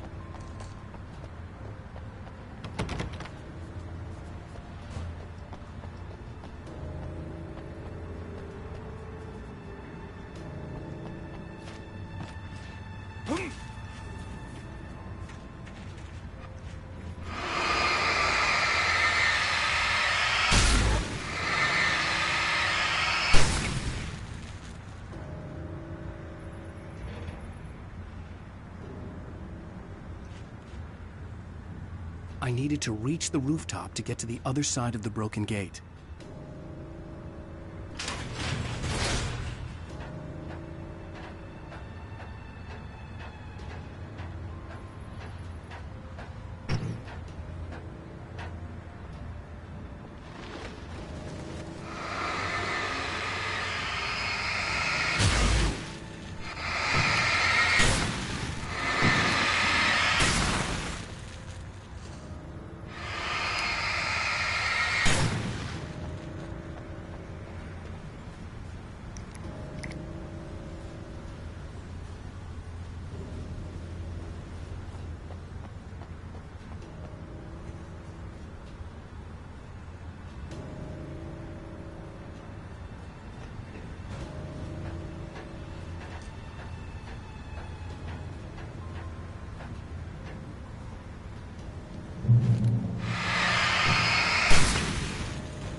Hey, Sheriff! Your password.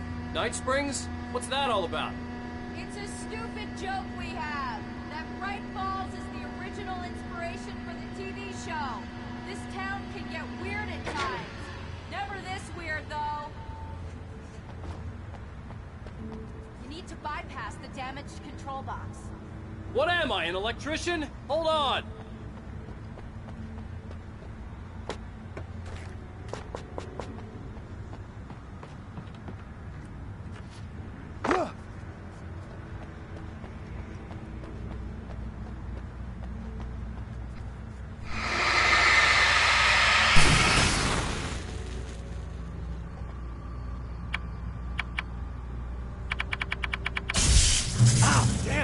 Smart. Good job, Wade. Okay, stick close. Our first stop is the town hall. The keys to the chopper are there.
I'm gonna want explanations, you know. For example, what the hell happened to Rose? She's seriously messed up now. The same thing I think happened to me after I arrived. During this week you can't remember? Oh, I remember now.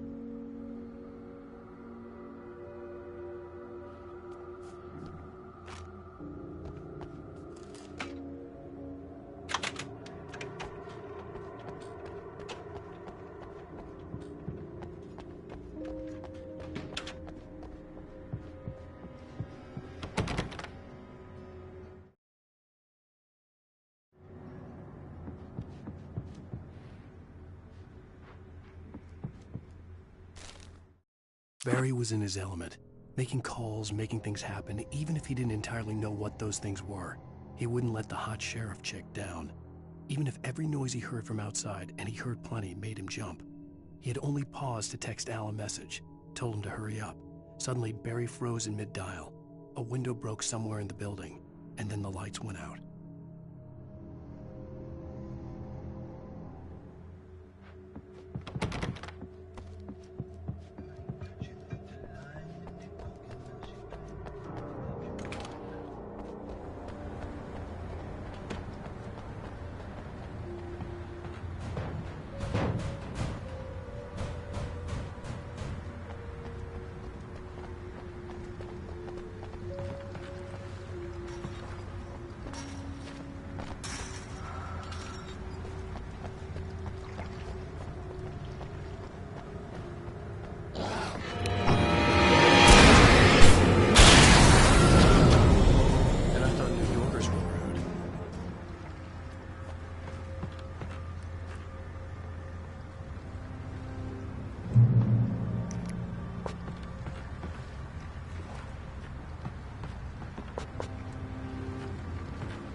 You have the right to understand these rights.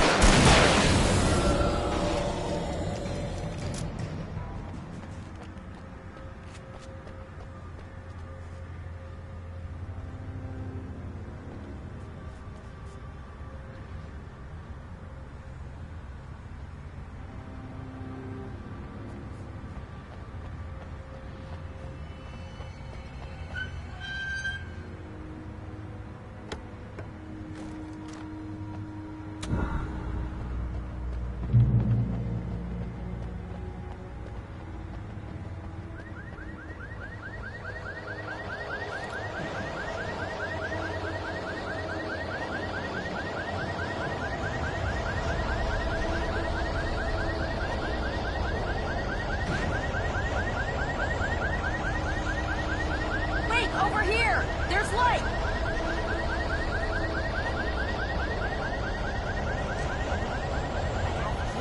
Watch my back, Wade.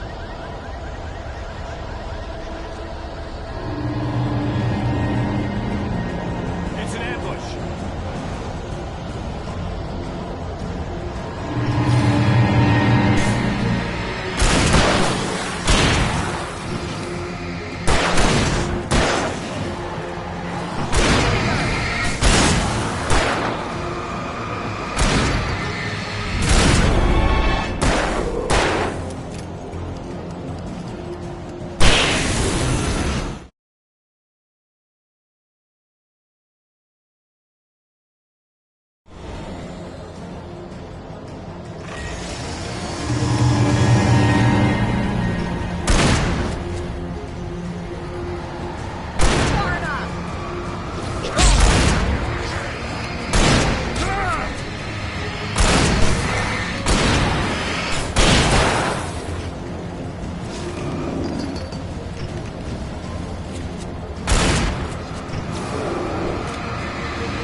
Okay, someone's messed with the fuse box here, but you should be able to jury-rig it while I find the keys.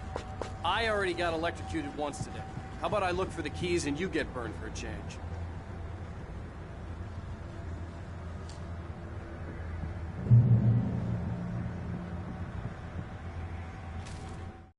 The darkness that wore Barbara Jagger's face was furious. The story in the manuscript had been making it stronger all the time, but now the light had set the writer free and hurt it, weakened it. It was only a matter of days before the dark presence would be strong again, but meanwhile, it would be difficult to recapture the writer.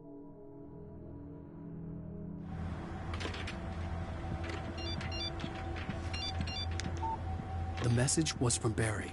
He was getting worried at the station. He wanted us to hurry.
The keys aren't upstairs, Wake.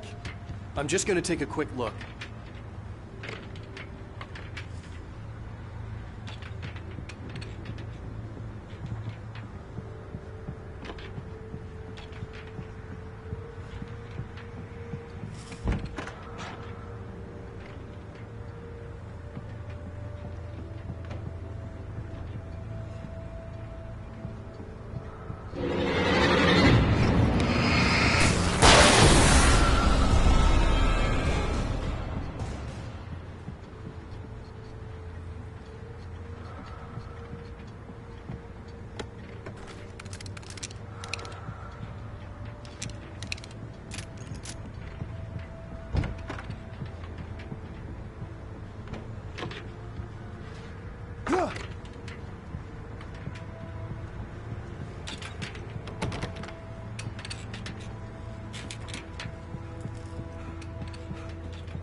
Okay, Sheriff, I got the keys.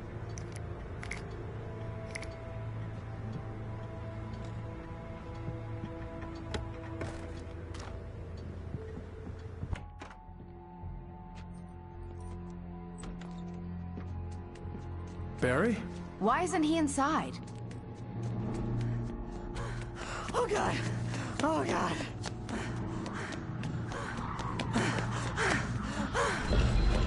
Barry! Look out!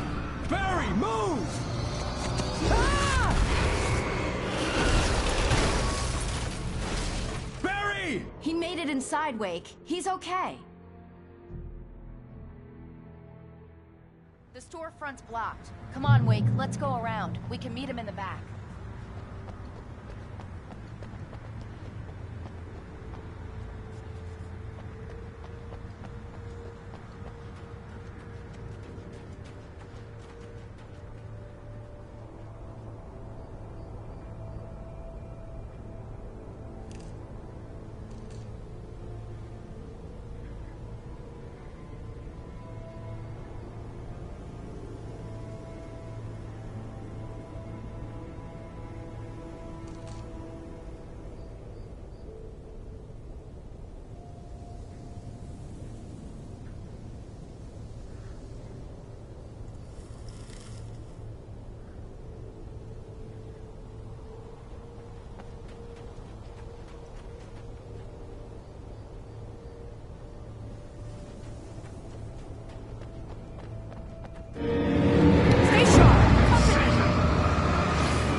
can make it through the bookstore. Wheeler should be waiting for us in the backyard. What's wrong with you people? Keep it the hell down or I'll call the sheriff. Oh, hi, Doc.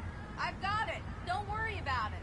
Sarah, about time somebody showed up. All this shooting in the air is idiotic. One of these days they'll kill somebody. And over Deerfest. I know. Go back to bed. He's got a point, Wake. Look, this town can't take this.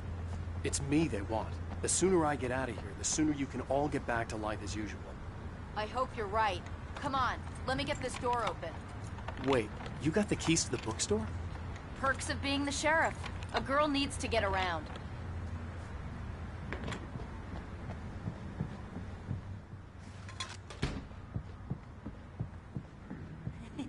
They're really taking advantage of your presence here, Wake.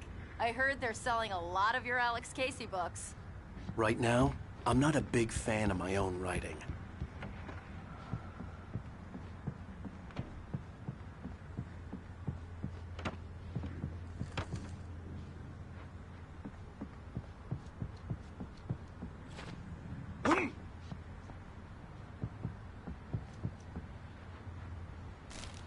Cynthia Weaver worked hard, following her obsessive rituals, sometimes fighting them, always giving in to them in the end.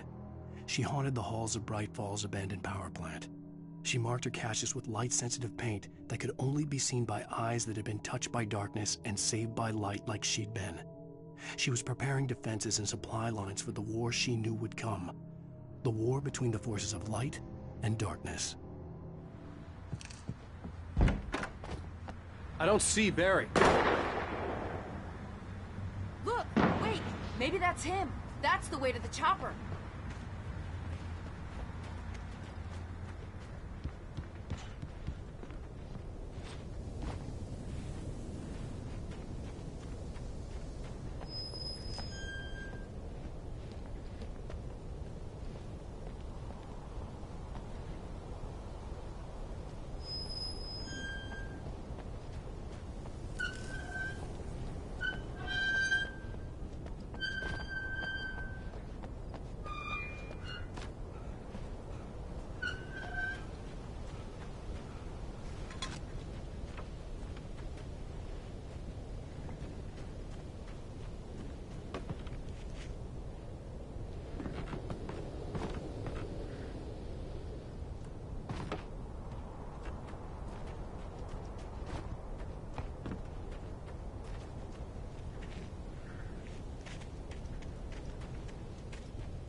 Barry got back to his feet inside the Bright Falls General Store and dusted himself off.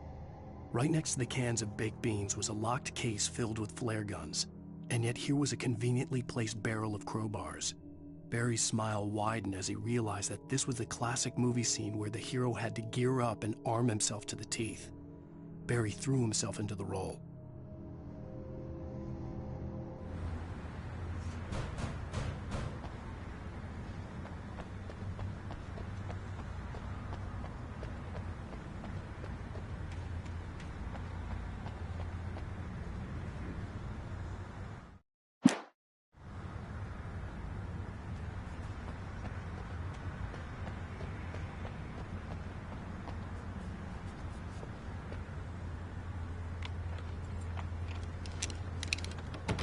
I'm gonna give Pastor Howard a piece of my mind about this lot.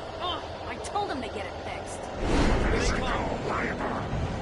Let's take a break.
Okay, it's open.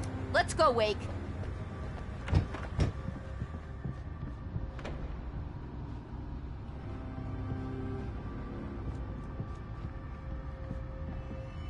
Wow. We keep them lit all night long on the night before Deerfest. Why? Well, it's tradition.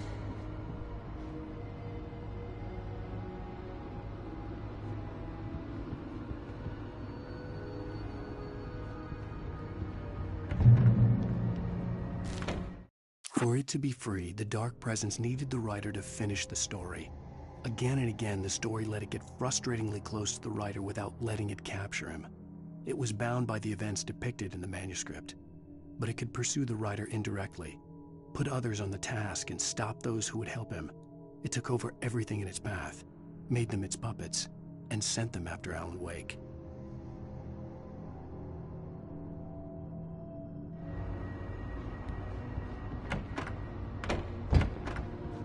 We're almost there. We'll have to go through the basement to get to the parking lot.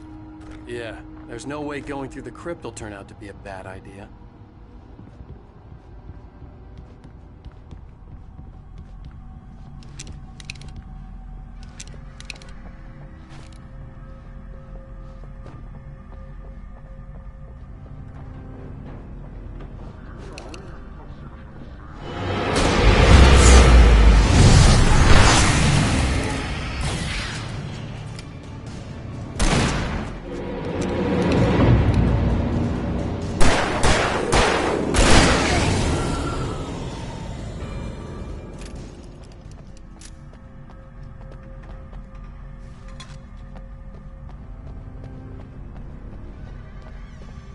You have the right to remain silent.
Guess that one saw the light, huh? You didn't like that one? A tough audience. Well, I got plenty more. What are the Christmas lights for? Protection, man! Like garlic against vampires? Vampires. The helicopter's just across the parking lot and up the hill. Come on!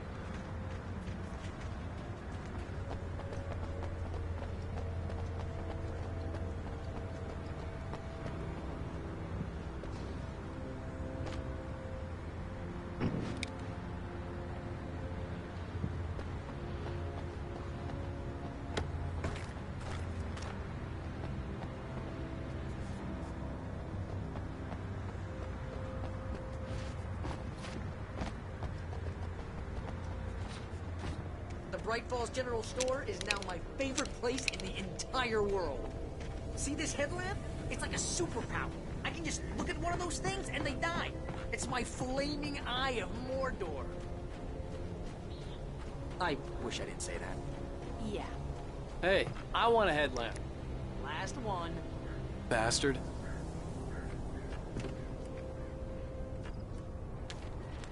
Alice had screamed until she had no voice left to scream. Around her, the darkness was alive. It was cold and wet and malevolent and without end. She was a prisoner, trapped in the dark place. The terror would have burned her mind out, but one thing made her hang on. She could sense Alan in the dark. She could hear him. She could see the words he was writing as flickering shadows. He sensed her too. He was trying to work his way to her.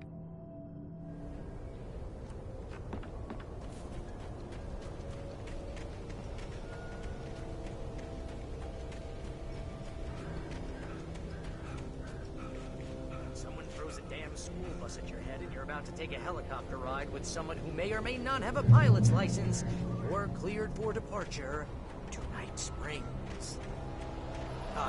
No offense, Sheriff.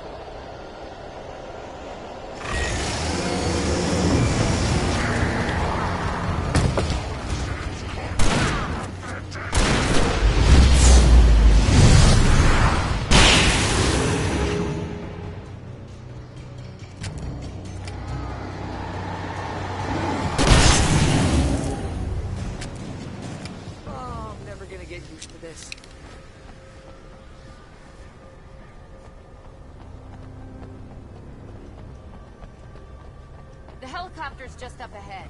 I'll need a while to prep for takeoff. Don't take too long. I want to get out of here.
into this. Just get me to Weaver, Sheriff. You're taking a big chance on a local crazy lady, Al. I hope you're right about her, or we can kiss this town goodbye.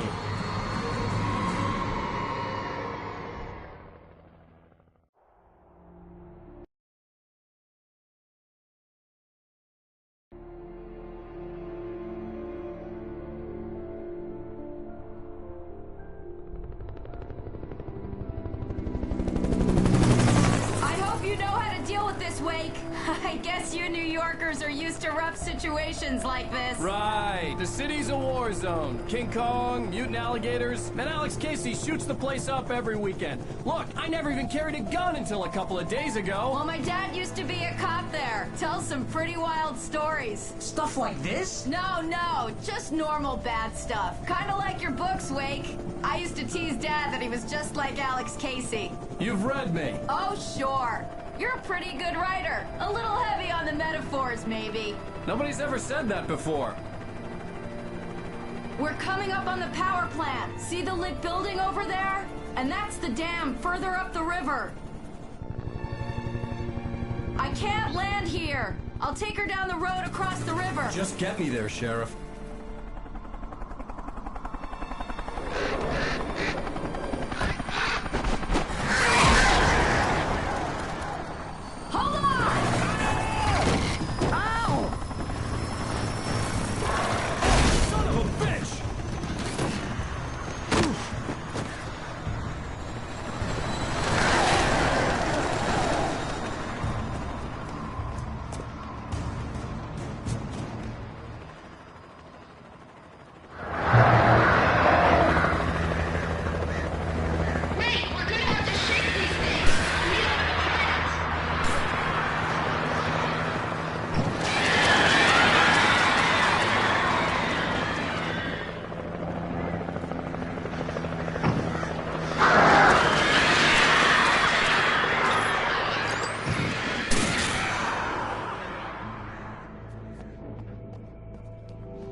I had to do something about the chain for the door to open.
And here's a new song from a band that they always remind me of our local rock legends, the Old Gods. I couldn't tell you why. I guess it's just, one of those things. Anyway, here's Poets of the Fall and their latest single, War. This is good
The power plant glowed in the night.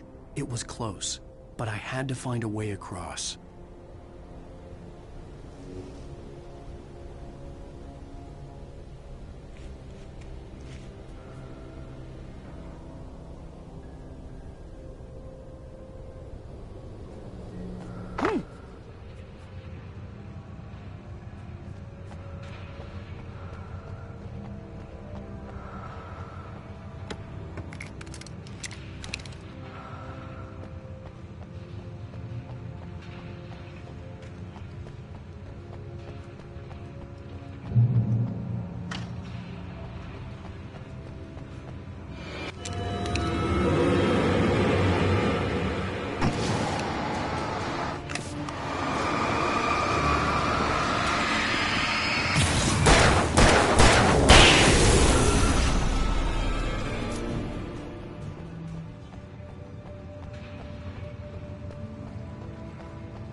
Making her way through the water pipe alone, Cynthia was angry at the writer.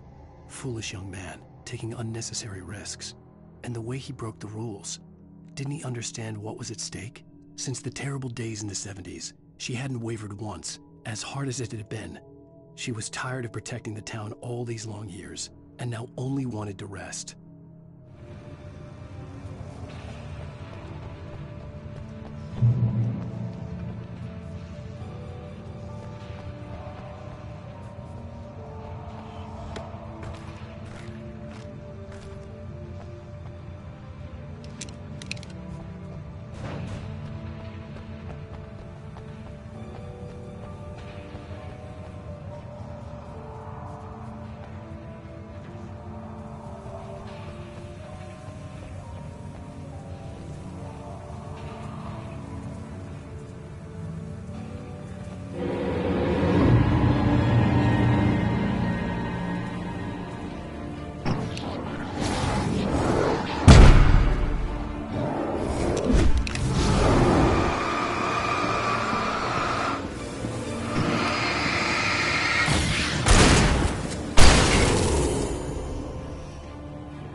The story I had written in the cabin had come true. Touched by the dark presence, I had written a horror story, but the end was still missing. The story was incomplete, and the last unfinished page of the manuscript still sat in the typewriter in the cabin study. If I could get back there, if I could read the page, then I could write my own ending to this story and save Alice.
I couldn't get across until I found a way to turn the bridge.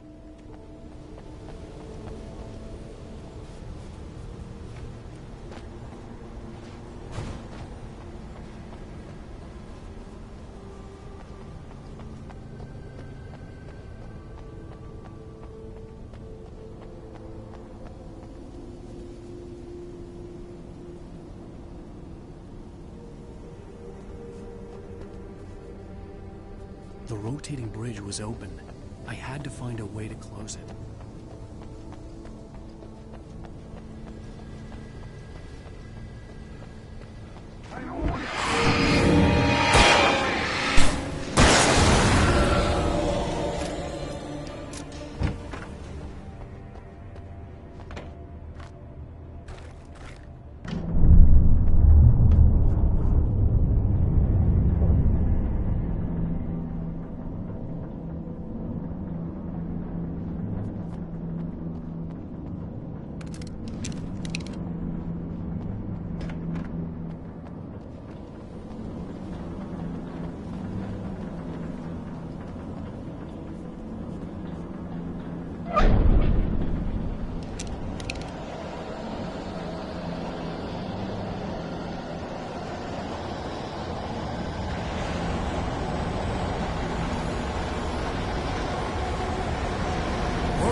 I recognized the logo on the power plant sign.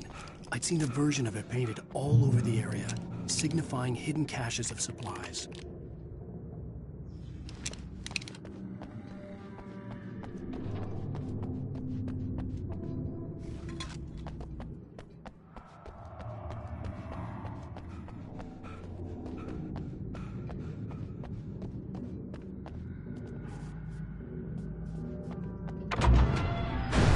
Hold it right there! Miss Weaver! Cynthia! I'm a friend! Prove it! You knew Zane! Thomas Zane! You're the Lady of the Light in the song! You can help me! About time! Young man, I've been waiting a very long time for you.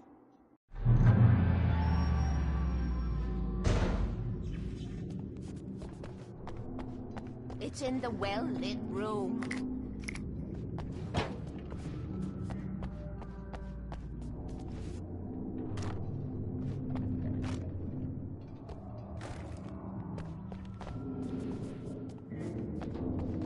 Excuse me? What you'll need to drive the darkness back. The well-lit room is at the dam. I built the room to keep it safe. Will it help me find Alice? Will it get me back to the cabin? Fine, let's go. I can get my friends to come back with the helicopter. Oh, we won't go outside. Never at night. That's rule number 1. You've been breaking the rules, young man, and where has that gotten us, No, I have a secret route, a lit route, an old water pipe. Something was damaged at the transformer yard. It's draining all the reserve power. Without it, the pipe will go dark. The power to the yard must be cut. Let me guess. You want me to do it? Young man, you're the one who likes to break the rules. I can't be outside in the dark. The kill switch is outside.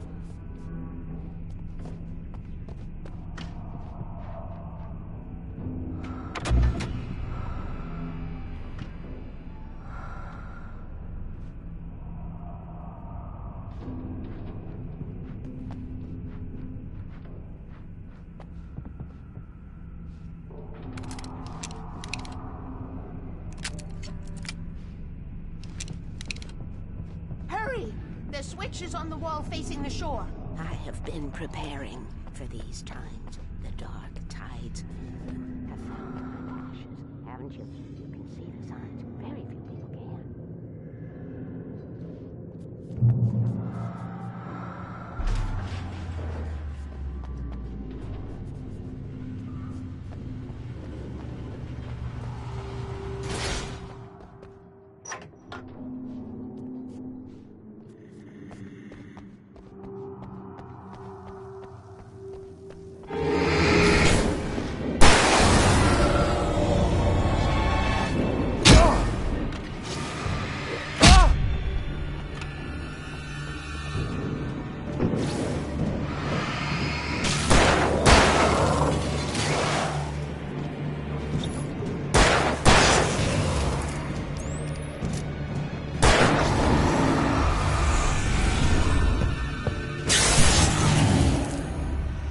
Weaver had sent me to cut the power to the transformer yard. I was willing to do grunt work for her to get her to help me. I hoped Weaver was dependable. I'd stumbled into this crazy world a little over a week ago. She had been living this insanity for decades.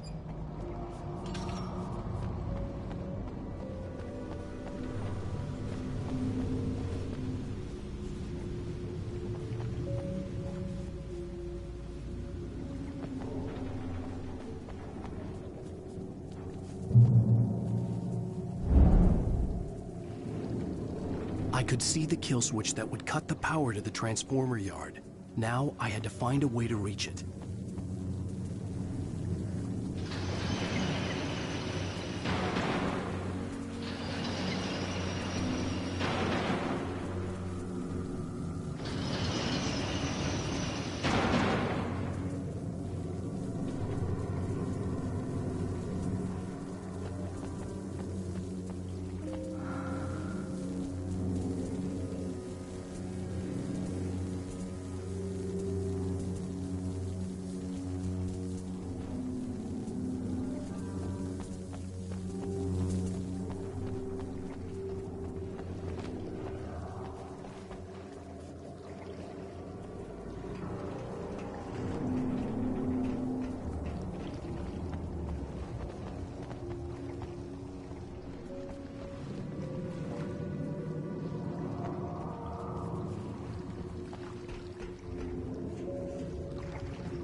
designs these things?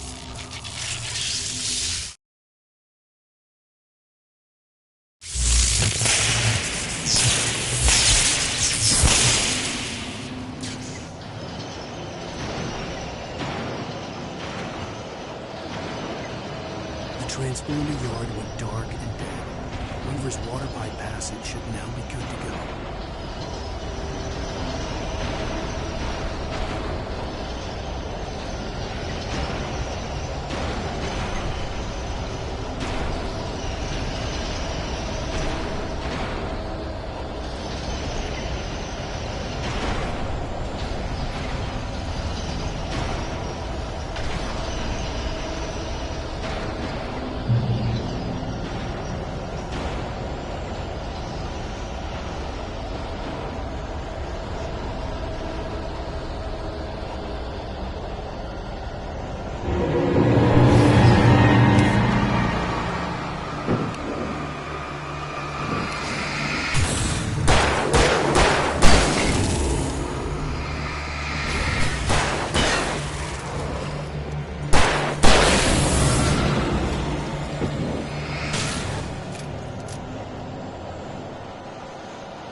This way, young man. Follow me. Come, come. The pipe's empty now. We're ready to go. This way. We need to go. I knew them both, Tom and Barbara. I had such a crush on him. Such a beautiful man. I was jealous.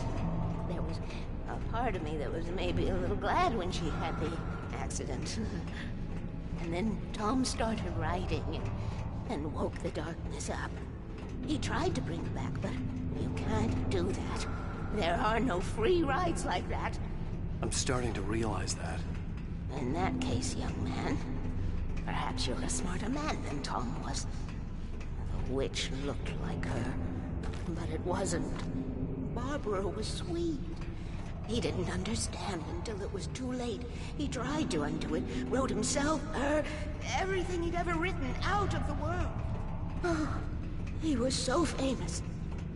And afterward, no one knew. Oh, Tom. He left only one thing behind in my game, in case it happened again. Insurance. He trusted me. Or perhaps used me a little. Tom knew how I felt. Knew I wouldn't refuse him. I built the well-lit room and put it there. It's been waiting for you.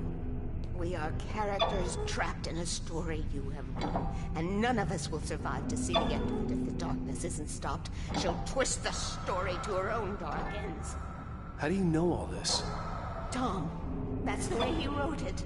He still talks to me, you know, in television, beyond, from below. We have both been touched by the darkness, young man. He saved us both with light, but the darkness stays with you. Leaves a stain.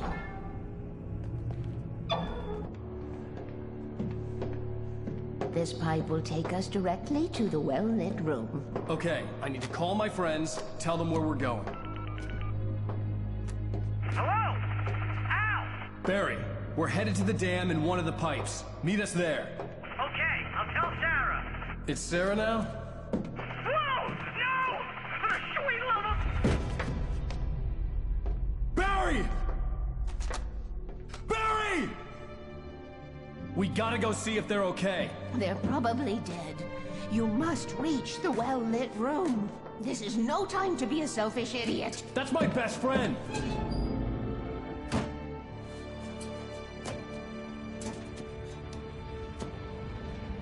Well, be a fool.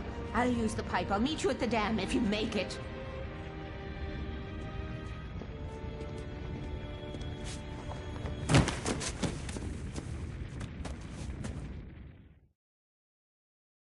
least I didn't have to worry about her. She knew how to stay safe.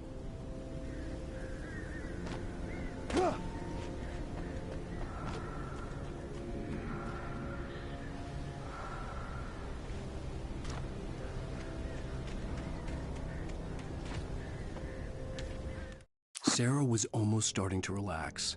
Maybe they could turn this into a win yet.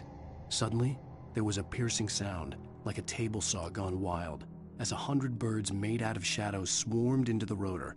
The chopper bucked wildly and the board lit up, telling her what she already knew. They were going down. Barry Wheeler screamed next to her.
Sarah! The crash site looked bad, but as far as I could tell, the wreck was empty.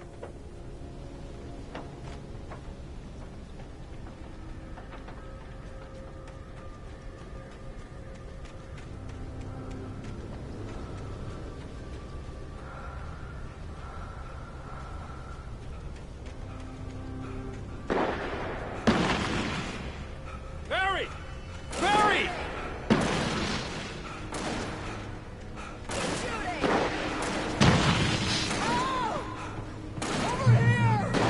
Hang in there, I'm coming!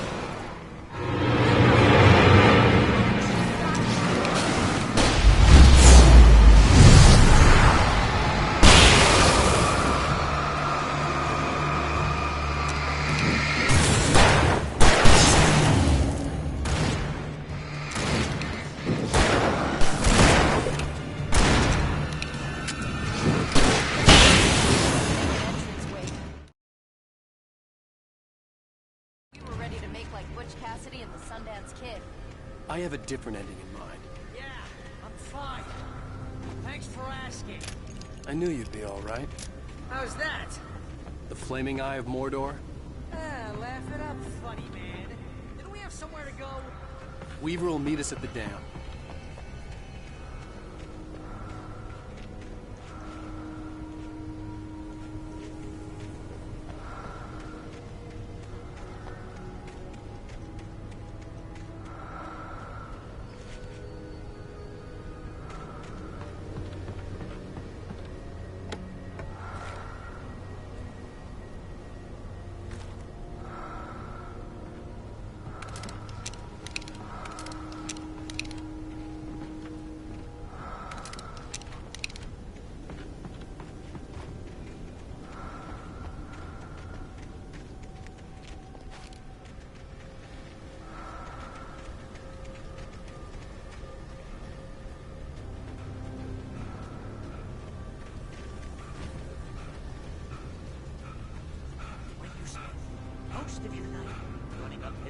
while the crazy bunch of demon hicks try to take your head off with an axe. You know your helicopter crash landed in Night Springs. Oh, I should have kept that gym membership. Oh, See those lights? That's the elevator we need to take.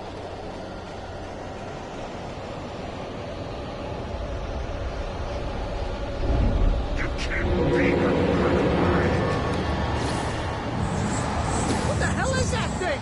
It's everywhere! Oh crap, there's more than one of them! Nothing moves like that. It's impossible. Ah! Al! Do something!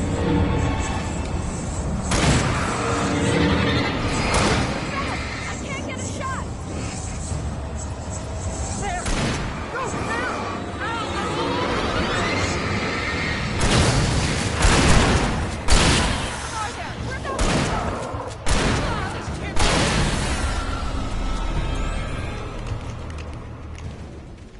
Was that it? Are we safe? That was... wow. I think we're okay. Hey, Al, I got a bad feeling. Let's keep our eyes open. Let's take a break, huh? Oh, but it's dangerous out here.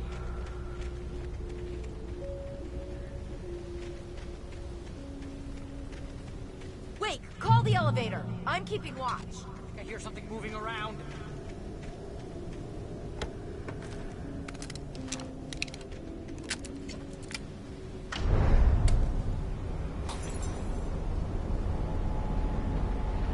Heads up! Here they come! Oh no! Oh no!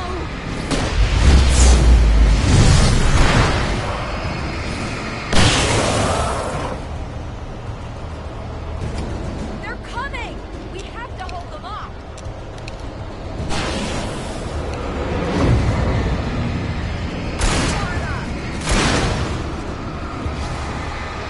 Right there!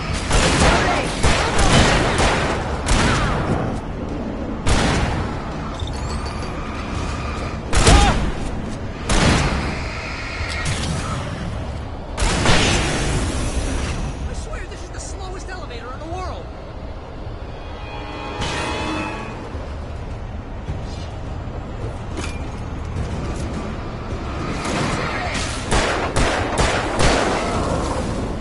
It's almost here, Wade. Just hold on!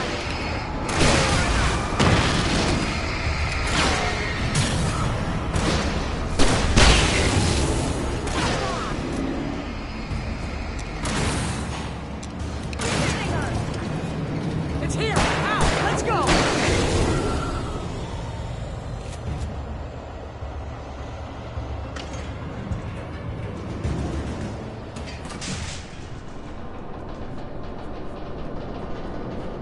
We're almost there.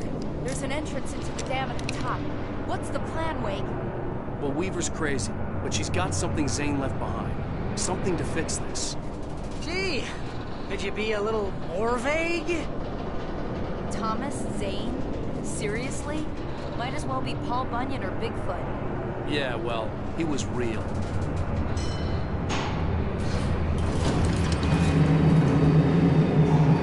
Let's be careful, okay? Jeez, I hate this. Okay, Wake. There's a button over there that opens the door.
Thomas Zane knew he had to remove all that had made this horror possible, including himself.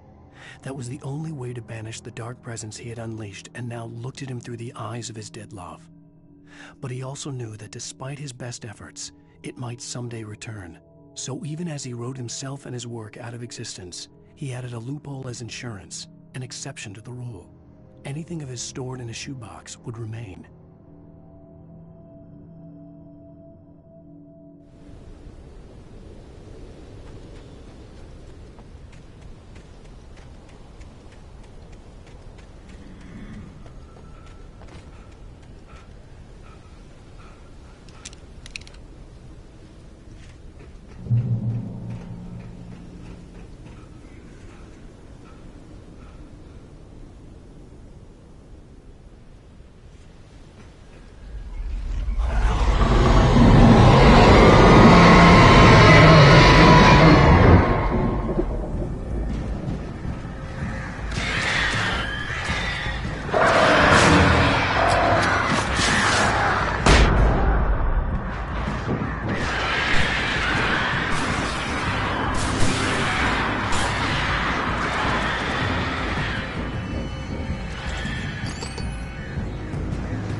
I was ridiculously outnumbered. The searchlight could even the odds.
wrong. It was a foolish chance to take. Don't worry about the noise. We're safe here. I have looked after the well-lit room for many, many years now. There is no shadow in the well-lit room. The power is fail-safe, and all the bulbs are numbered and changed regularly based on their make and model. Right.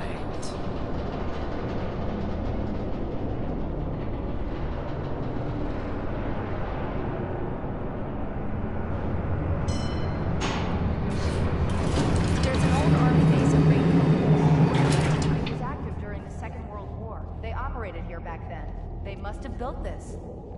Yes, they did. It's my place now.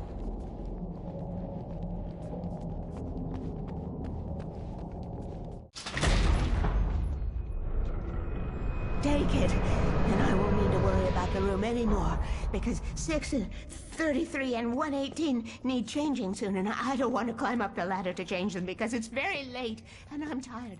And if you take it, I won't have to do that anymore. The page was autobiographical, a memory from my childhood. But I didn't write this. It was a page written by Thomas Zane. None of them were supposed to exist anymore. Alan, 7 years old, would fight sleep to the bitter end. When he did sleep, he soon woke up, screaming, the nightmares fresh in his mind. One evening, his mother, sitting by his bed, offered him an old light switch. She called it the clicker, and flicking the switch would turn on a magical light that would drive the beast away. To imbue the talisman with all possible power, she added that it had been given to her by Alan's father. Alan never knew him, and anything of his took on mythical proportions in his mind. With the clicker firmly in his hand, Alan finally slept like a baby. Now, almost 30 years later, Alan thought of this as he stood on the rim of Cauldron Lake, the clicker in his hand. He took a deep breath and jumped. My mind swirled. I'd given the clicker to Alice, yet it was here. Zane had written it into existence, in a story I had written. I can get to her now. I can finish this.